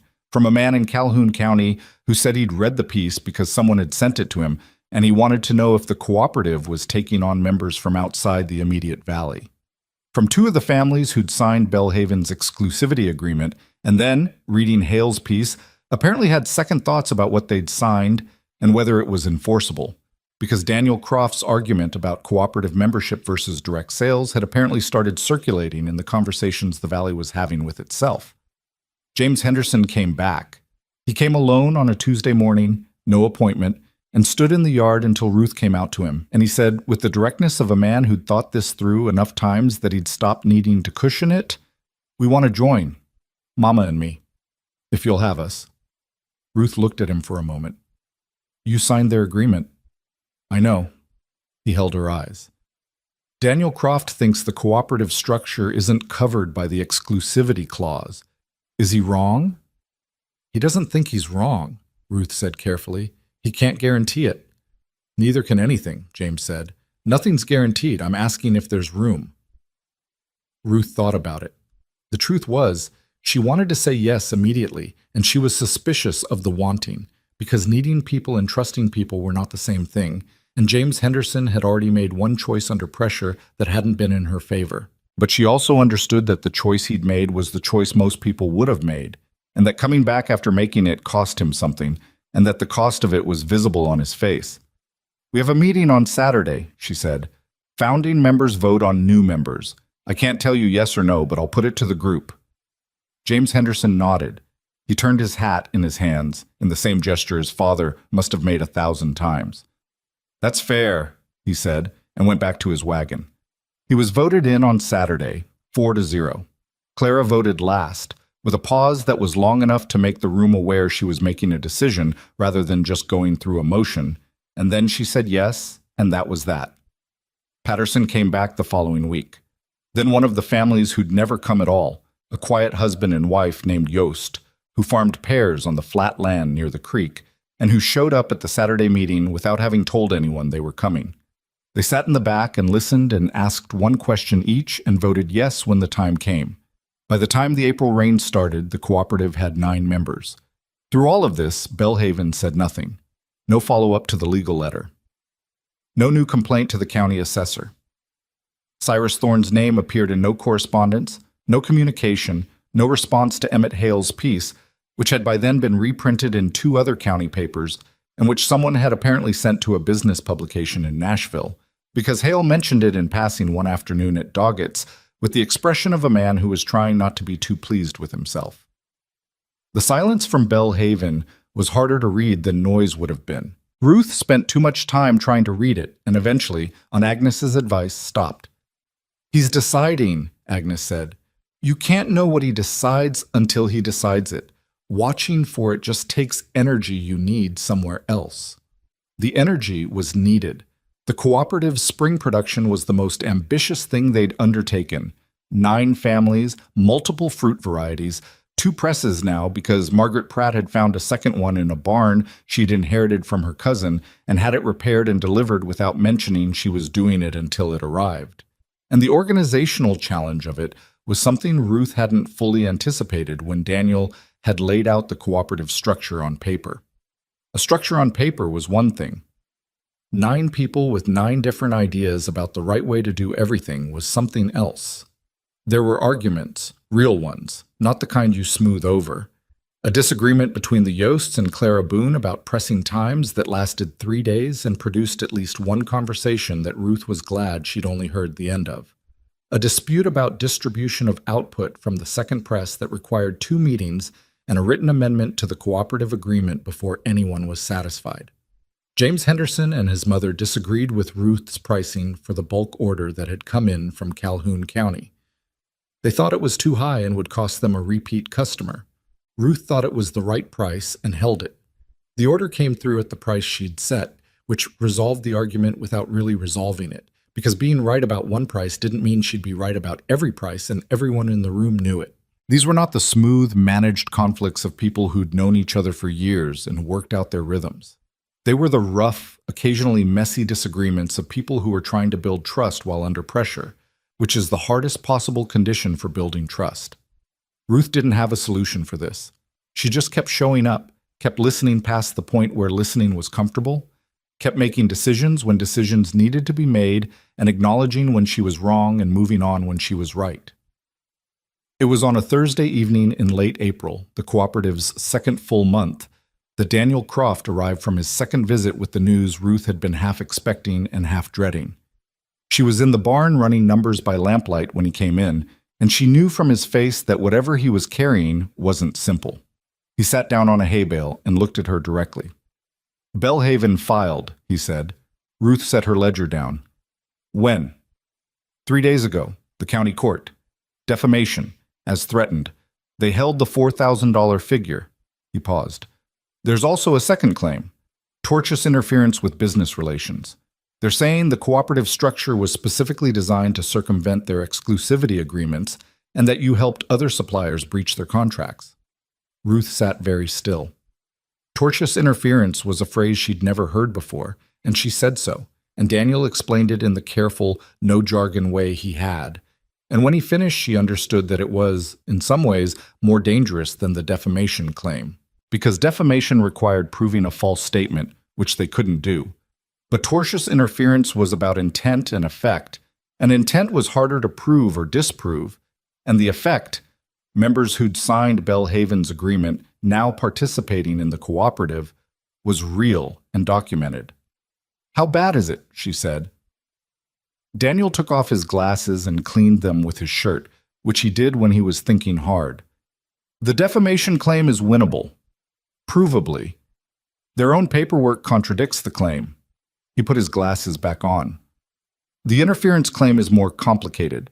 My reading is that the cooperative structure genuinely doesn't constitute interference under the legal standard. Members receiving their share of the cooperative output isn't the same as selling to a competing buyer, but my reading isn't a judge's ruling." He looked at her. "We'd need a real lawyer, not a student." "I can't pay a real lawyer," Ruth said flatly. "I know." Daniel looked at his hands. "I've been thinking about that. There's a firm in Nashville, Aldridge and Cross, that takes agricultural cases on a contingency arrangement when the underlying facts are strong. They'd take a percentage of any damages award rather than a flat fee." He paused. "The problem is the damages, the cooperative's revenue isn't enough to make us an interesting contingency case," Ruth said. "Not yet," Daniel said carefully. Ruth looked at the lamplight on the barn wall for a moment.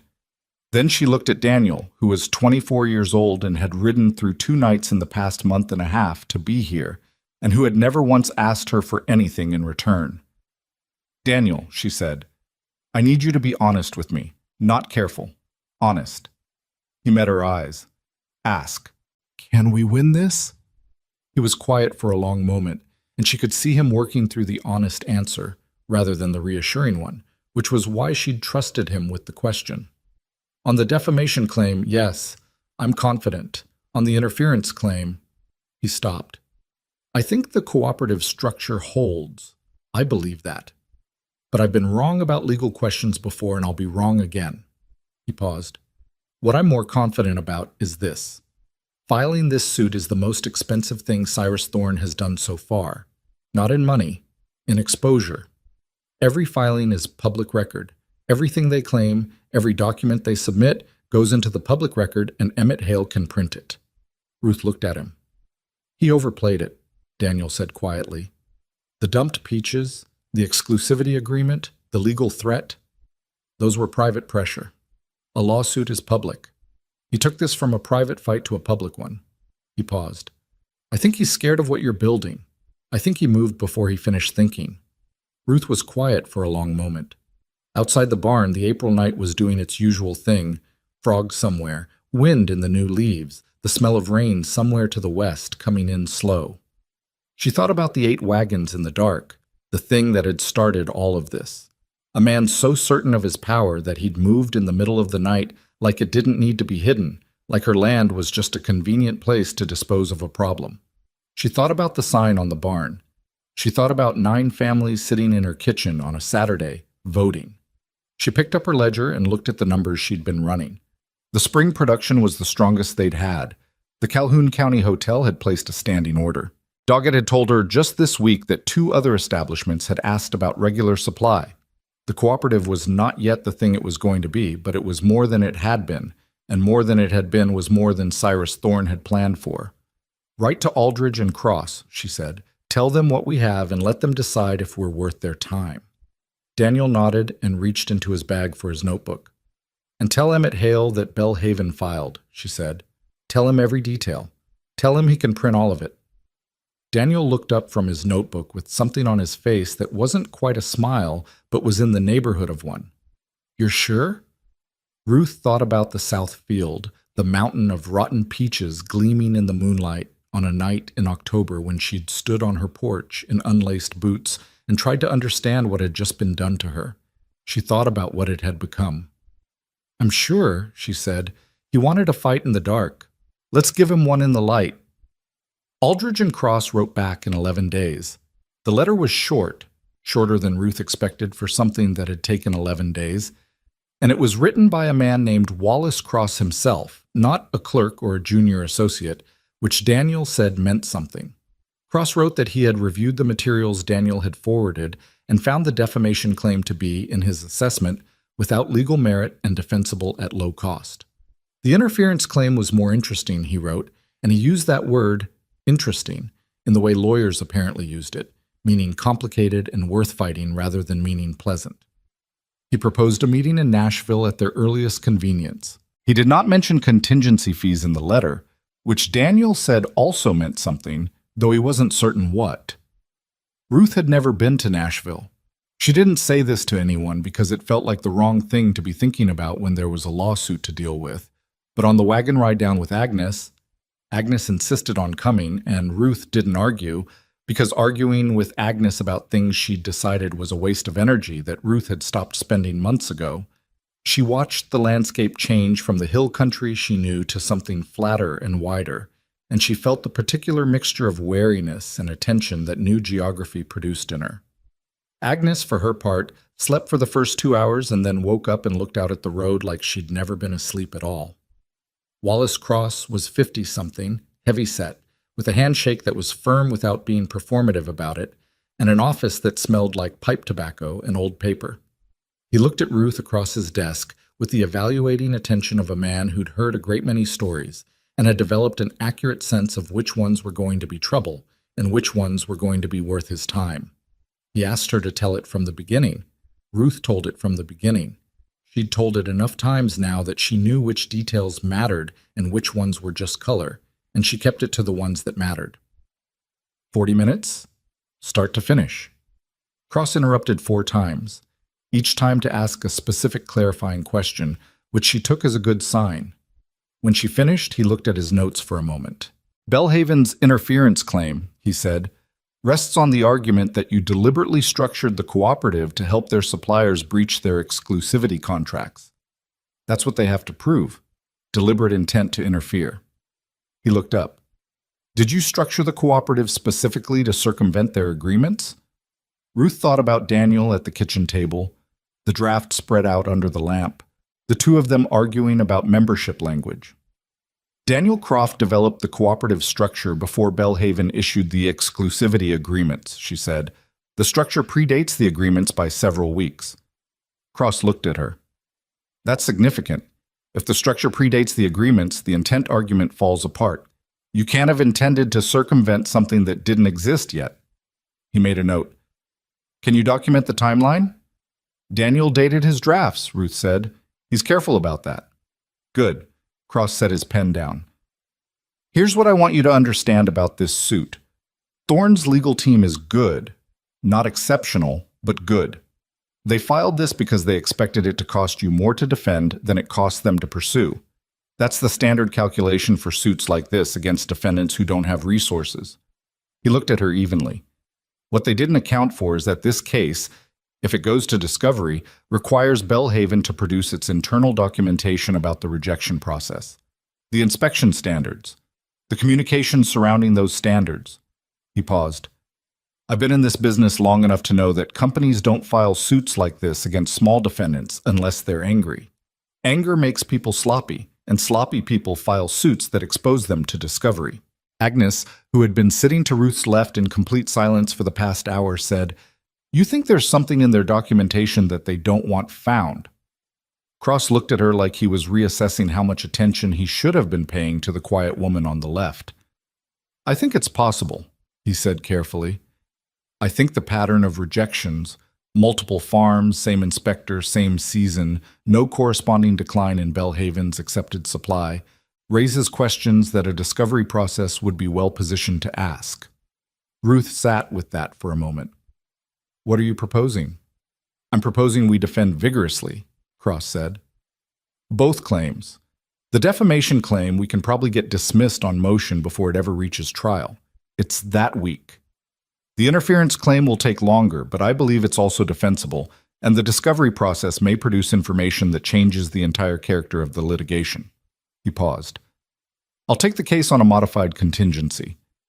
My firm's costs against any damages award or settlement. If we lose, you owe me nothing for the casework, though you'll be responsible for court costs. Ruth looked at him. Why? He almost smiled. Because Belhaven Cannery has been doing what they've been doing in this valley for 15 years, and nobody has ever given me a case with this much documentation. He picked up his pen again. And because the woman who made cider from 12,000 pounds of rejected peaches and put a sign on her barn about, it is the kind of client I find professionally motivating. Ruth looked at Agnes. Agnes was looking at Cross with the expression she used when she approved of something but wasn't going to say so out loud. All right, Ruth said. They shook hands across the desk, which felt like the right way to do it. The ride back from Nashville was quieter than the ride down. Ruth drove and Agnes sat beside her and didn't sleep this time, just looked at the passing countryside with the particular quality of attention she brought to things she was turning over in her mind.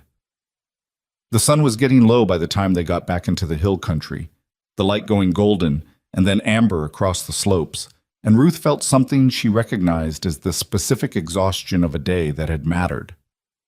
He's right about the documentation, Agnes said, somewhere around the last 10 miles. I know, Ruth said.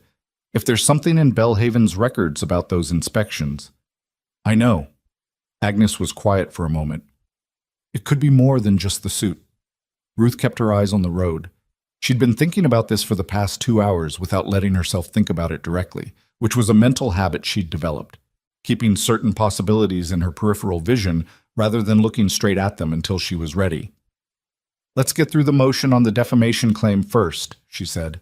One thing at a time. You've been saying that since October. And it's worked so far. Agnes made a sound that wasn't quite a laugh, but was in that territory, and they drove the rest of the way home in the comfortable silence of two people who understood each other well enough not to fill every space with talking. The motion to dismiss the defamation claim was filed in May and granted in June. Ruth got the news in a letter from Cross's office that used more words than necessary to say that the judge had agreed the statement on the sign was factually true and therefore not defamatory, and that Belhaven's first claim was dismissed with prejudice. With prejudice meant they couldn't refile it. Daniel, when Ruth read him the letter, closed his eyes briefly in the way people do when something they've been carrying gets set down. 1, he he said. One, Ruth agreed. The interference claim moved more slowly, the way things in courts apparently always did. Cross filed his response in June, and Belhaven's lawyers responded to that, and there was a period of weeks that Ruth thought of as the waiting phase, during which the lawyers were doing things she didn't fully understand, and she was doing what she always did, which was working. The spring harvest came in, the first full harvest the cooperative had processed together, and it was bigger than any of them had managed alone and more complicated than any of them had fully planned for, and there were 2 days in late August when Ruth slept 4 hours and thought she might be getting sick, and then didn't get sick, but also didn't get significantly more sleep. The cooperative now had 14 members. The Yosts had brought in a neighboring family, the Grays, who farmed apples on the east slope and who turned out to have a barn large enough to house the overflow storage they'd been needing. Clara Boone had somehow recruited a woman from the next county over named Beulah Marsh, who nobody had heard of, who arrived one Saturday with her teenage daughter and an opinion about fermentation temperatures that turned out, after some tense testing, to be correct. James Henderson's mother became, quietly and without any formal designation, the person who kept track of every member's contribution hours and made sure nobody was bearing significantly more than their share, which was a job that nobody had thought to assign, but that turned out to be one of the most important jobs in the whole operation. Ruth watched all of this happening around her and felt sometimes like she was standing in the middle of a river she'd started as a trickle. Not in control of it anymore, not exactly. Too many people, too many decisions, too many personalities. But in it, part of it, responsible to it in a way that was different from being responsible for it. It was Agnes who told her when the Discovery started producing things. Cross had written to Ruth directly, but the letter had arrived on a day she was in the South Field, and Agnes had opened it, because Agnes had been opening Ruth's business correspondence since February by informal and mutual agreement. Agnes came out to the field with the letter and stood at the fence line and called Ruth over, which was unusual enough that Ruth stopped what she was doing. She read the letter leaning against the fence post. Cross wrote carefully, lawyer, careful, but the substance was plain enough. Belhaven's Discovery production had included internal communications between Cyrus Thorne and the head inspector, a man named Gruber, spanning the past 4 harvest seasons. The communications showed a pattern of targeted rejection quotas, specific percentages of certain farms' crops to be flagged regardless of actual quality. The farms targeted correlated, Cross noted, with farms that had raised complaints about weighing practices or pricing in the previous season. Ruth read this paragraph twice. Targeted rejection quotas. Specific percentages to be flagged regardless of actual quality. Not arbitrary, not negligent. Deliberate. She lowered the letter and looked at the south field. The peaches were coming in now, heavy on the branches, the trees bending with the weight of them, nothing like the bare winter branches she'd been looking at when all of this started. New growth on old wood. She'd forgotten, in the middle of everything, that the trees just kept doing what trees did regardless of what was happening around them. How bad is it for them, she said. Agnes, who had clearly already read the letter, said, Cross thinks they'll want to settle. Ruth looked at her. He said that? He said it's possible. That's Cross for yes. Ruth folded the letter and looked at the trees. Settling meant it ended without a trial, without a full public airing of what the Discovery had found. She understood the practical logic of settling. It was faster, less expensive, more certain. She also understood what it would mean for the valley's farmers if the documentation Cross had found went public versus if it got buried in a settlement agreement. She thought about Patterson with his hat in his hands. James Henderson, looking sick when he said he'd signed. 6 families, in one season, targeted for rejection by a man calculating percentages in his office like it was an accounting problem. She went back to Nashville 2 weeks later, this time alone. Cross spread the relevant documents on his desk, the ones from Discovery that he was permitted to show her, and walked her through what they showed. He was precise about it, no editorializing, just the documents and what they said. Ruth looked at a page that had Gruber's handwriting across the top. Callaway Farm, 14 to 18% minimum rejection target. And something settled in her chest like a stone finding the bottom. 14 to 18%. A number decided before the inspector ever set foot on her land. They'll offer a settlement, Cross said. I expect the offer within the next 3 weeks. It will likely include a confidentiality agreement. Ruth looked up from the document. Meaning?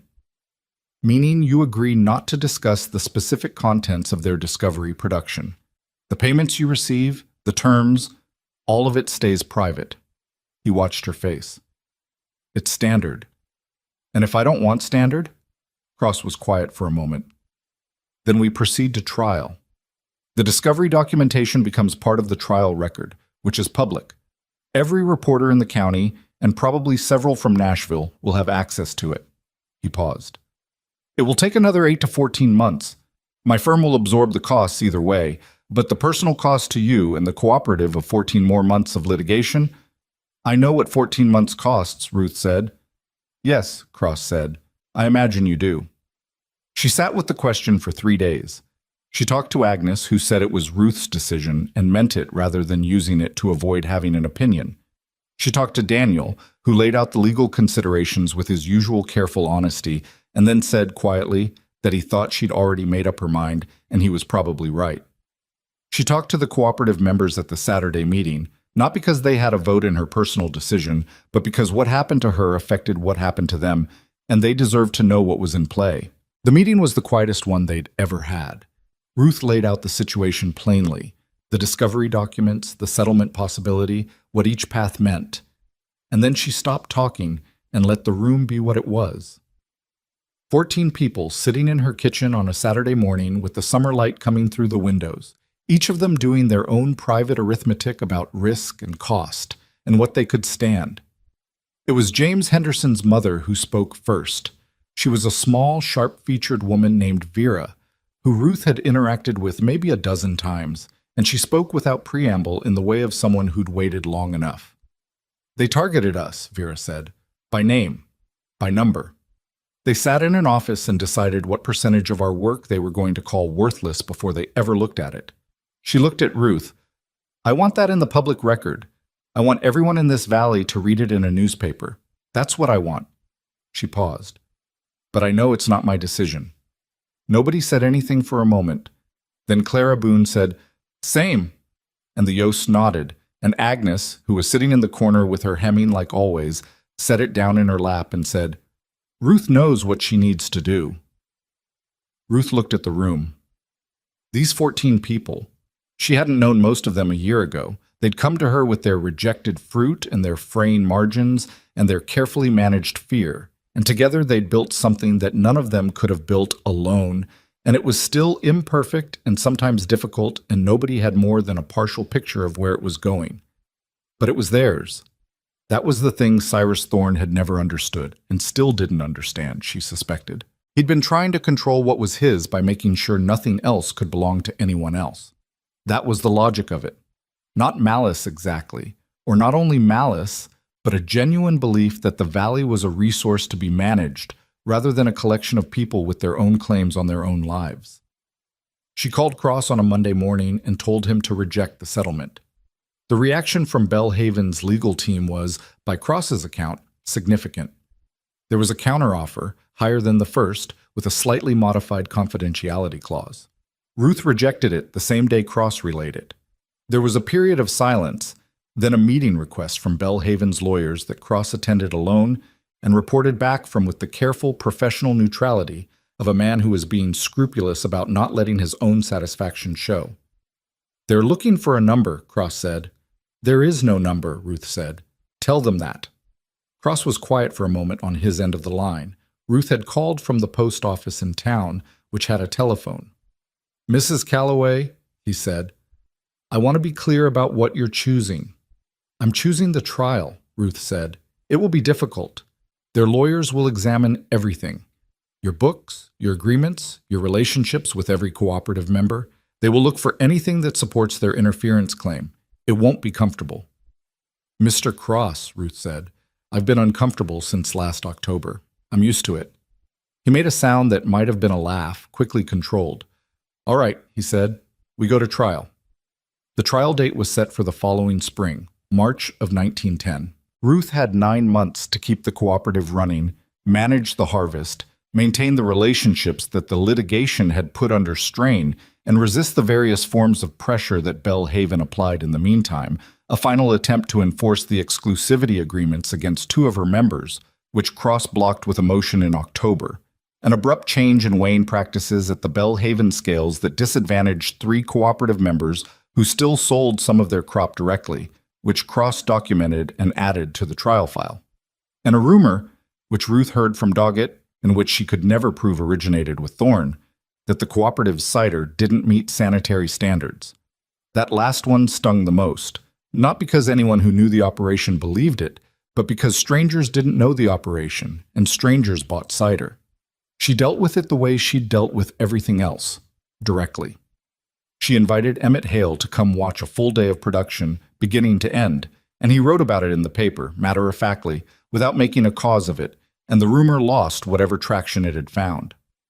Cyrus Thorne, throughout all of this, remained a presence Ruth experienced mostly through his lawyer's filings and through the second-hand accounts of his movements in the valley. She had not spoken to him directly since before Thomas died. They'd exchanged words at a weighing station, nothing memorable, the ordinary transactional language of people who dealt with each other because they had to. She thought about him sometimes in a particular way, the way you think about a force of nature rather than a person. Not with hatred, because hatred was expensive, and she'd learned to be careful with what she spent, but with the clear-eyed attention you gave to something that was still capable of causing damage. She didn't know when his position at Belhaven became precarious. She heard about it later, in pieces, from different sources that Cross eventually assembled into something coherent, that the discovery documentation had reached the Growers Association in Nashville before it reached the newspapers, that the association had begun its own inquiry into Belhaven's practices in other counties, that there were investors who had questions about the company's liability exposure, given what the documents showed. Thorne had built his position on controlling information, and once the information was out of his control, the position turned out to be less solid than anyone had known, including probably Thorne himself. The trial lasted 4 days. Ruth sat in the courtroom for all of it, which Cross had told her she didn't have to do, but which she'd decided she was going to do anyway. She sat in the second row with Agnes on one side and Daniel, who had finished his degree and was now working for Cross's firm as a junior associate, on the other. Clara came for 2 of the 4 days. The Hendersons came for the last day, all of them including Vera, who wore her Sunday dress, and sat with her hands folded in her lap and watched the proceedings with the focused attention of someone collecting a debt. The defamation claim was gone, dismissed back in June. What the jury was deciding was the interference claim, and the discovery documentation was the center of it. Cross presented the targeted rejection quotas in the methodical, undramatic way he did everything, letting the documents speak rather than editorializing around them. And Ruth watched the jury's faces as they heard a Belhaven inspector testify, under oath and with some visible reluctance, that yes, the rejection targets had been set in advance, and yes, they had been applied to specific farms, and yes, he had flagged fruit that met quality standards because his quota required a certain number of rejections from that property. The jury was out for less than a day. Belhaven's interference claim was rejected in full. The jury found in favor of the cooperative on every contested point.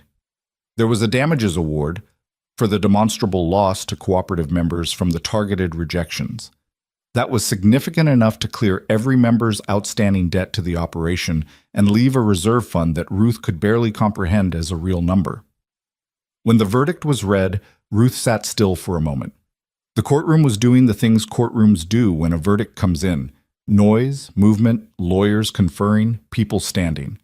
She sat in the second row and looked at the front of the room and thought, with a clarity she hadn't expected, about a particular morning in October, standing on a porch in unlaced boots.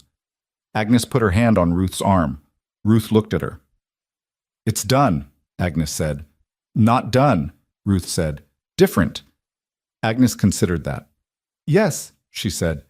"Different." Cyrus Thorne resigned his position at Belhaven Cannery 6 weeks after the verdict, in a statement that his lawyers had clearly written and that used the phrase "to pursue other interests," which Emmett Hale, in his account of the resignation, allowed himself 1 sentence of dry commentary on. Hale had earned that sentence. Ruth read it and thought that Thomas would have liked Emmett Hale, would have appreciated a man who said exactly what he meant, and not one word more.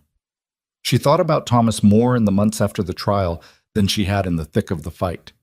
During the fighting, there hadn't been much room for missing him. The days were too full, the decisions too immediate. But in the quieter space that came after, she found herself reaching for him again in the small ways that grief worked. The cup set on the wrong side of the table, the automatic glance toward the barn when something went well because he was the one she'd always told things first. She'd kept his coat, the old one she'd grabbed that first night on the porch. She didn't wear it anymore. It didn't fit right, and it was fraying at the left cuff. But it was on the hook by the door, and she left it there. The cooperative continued to grow, and growing continued to be complicated. Ruth had understood by now that building something wasn't a problem you solved. It was a condition you managed, and some days you managed it better than others. There were members who tested the boundaries of the agreement, decisions she made that she'd later reconsider, seasons where the harvest was poor enough that everyone's patience with everyone else got thin and frayed. She made a significant pricing error in the fall of 1910 that cost them a regional account, and that she'd had to stand up in a Saturday meeting and acknowledge plainly, without excuses, which was one of the harder things she'd done in a year that contained several hard things. Daniel, by then fully established at Cross's firm, had helped renegotiate the cooperative's formal structure twice, each time making it more durable against the specific pressures that the previous version hadn't anticipated. He had the quality Ruth valued most in a person she had to trust with important things. He told her when he thought she was wrong, and he was right about it often enough that she'd learned to slow down when he pushed back. On the first day of November, 1910, which was 3 years almost to the week since the morning she'd walked out onto her porch and smelled what had been done to her, Ruth stood at the edge of the south field in the early morning and looked at the trees. The harvest was in. The leaves were turning. The air had that particular quality it got in early November, sharp and clear, the kind of air that made everything look slightly more defined than usual, like someone had drawn a clean line around every tree and fence post. Behind her, the barn. The sign on it, faded now from a year and a half of weather, the white paint gone to gray and the letters needing repainting, which Chester had offered to do and which she'd been putting off because she wanted to wait until the cooperative could afford better paint. That was the kind of thing she thought about now. Better paint, seasonal planning, the drainage in the second cellar, whether to expand the pressing operation in the spring or wait another year. The problems of a functioning thing rather than a surviving one. Agnes appeared beside her, the way she did with no audible approach, a cup of coffee in each hand. She gave one to Ruth and stood looking at the field. "You're thinking about the night you found the peaches?" Agnes said. "I was thinking about the trees," Ruth said. Agnes looked at her. "I was mostly thinking about the night I found the peaches," Ruth said. Agnes drank her coffee. "What about it?" Ruth thought about how to answer that honestly. The honest answer wasn't simple, which was usually the case with honest answers. What she'd been thinking was something like this, that she'd never have chosen what happened. Not the death, not the debt, not the 8 wagons in the dark. She hadn't been brave in the face of it. She'd been scared and angry, and for a few minutes at least, broken feeling.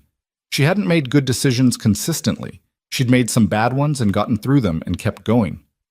The thing people would remember, she suspected, was a cleaner story than the real one. The widow who turned the rotten peaches into an empire, which left out the 17 barrels lost to a temperature drop and the pricing error in 1910 and the night she'd lain awake doing arithmetic that didn't add up. But the 14 families sitting in her kitchen on a Saturday. The second press in the barn, Daniel Croft with his ink-stained fingers arguing about cooperative language at the kitchen table. Clara Boone wiping her face with the back of her hand and saying, "All right, what do we do next?" The south field with its trees bending under the weight of a good harvest. What Cyrus Thorne had dumped there had been meant to bury her. She understood now, 3 years out, that the reason it hadn't was not because she was exceptional. It was because she'd been willing to let other people in. Not immediately. She'd tried to do it alone first, the way most people did, the way pride demanded. But eventually. Agnes at her door with a jar of cider. Daniel with his satchel. 14 members around a table making decisions that none of them could have reached alone. That was the thing about rotten ground. You couldn't grow anything in it alone. But put enough people to work on it and it turned into something. Not quickly, not without cost. But it turned. "I don't regret it," Ruth said finally. "That's what I was thinking. I don't regret any of it, which is strange considering." Agnes looked at the field. "Considering what?" "Considering how much of it was terrible. Agnes was quiet for a moment. Then she said, "The things that aren't terrible don't change you. They just let you stay the same." Ruth looked at her. Agnes was looking at the trees with her coffee in both hands, the early morning light on the side of her face, unbothered and unhurried in the way that was so essentially Agnes that Ruth couldn't imagine how she'd managed anything in the year before Agnes showed up on her porch with a jar of cider. "I need to repaint that sign," Ruth said. "Chester offered." "I know. Tell him I'll take him up on it." "I'll tell him," Agnes said. She finished her coffee and turned back toward the barn. "The third pressing needs checking before noon." "I'll be there," Ruth said. She stayed at the field's edge a little while longer after Agnes left, in the early November cold with her coffee going cool in her hands, and she looked at the trees in the clear autumn light. The south field that Thomas had cleared the summer before he got sick. The field that had been buried under 12,000 pounds of someone else's contempt. The field that was hers. It had always been hers. That was the thing Cyrus Thorne had never understood about land, or about people. That belonging wasn't something you could take away by burying it. You could bury something as deep as you wanted, and it would still be there when the weight was lifted, still rooted, still capable of whatever it had always been capable of. She finished her coffee and went to check the pressing. The sign got repainted in the second week of November, Chester doing the letters careful and straight, and when he was done, Ruth stood back and looked at it in the afternoon light, fresh white, clear black letters, and thought it looked like exactly what it was. Not a monument, not a declaration of victory, just a statement of fact about a thing that had been made from materials other people had thrown away. She left it there.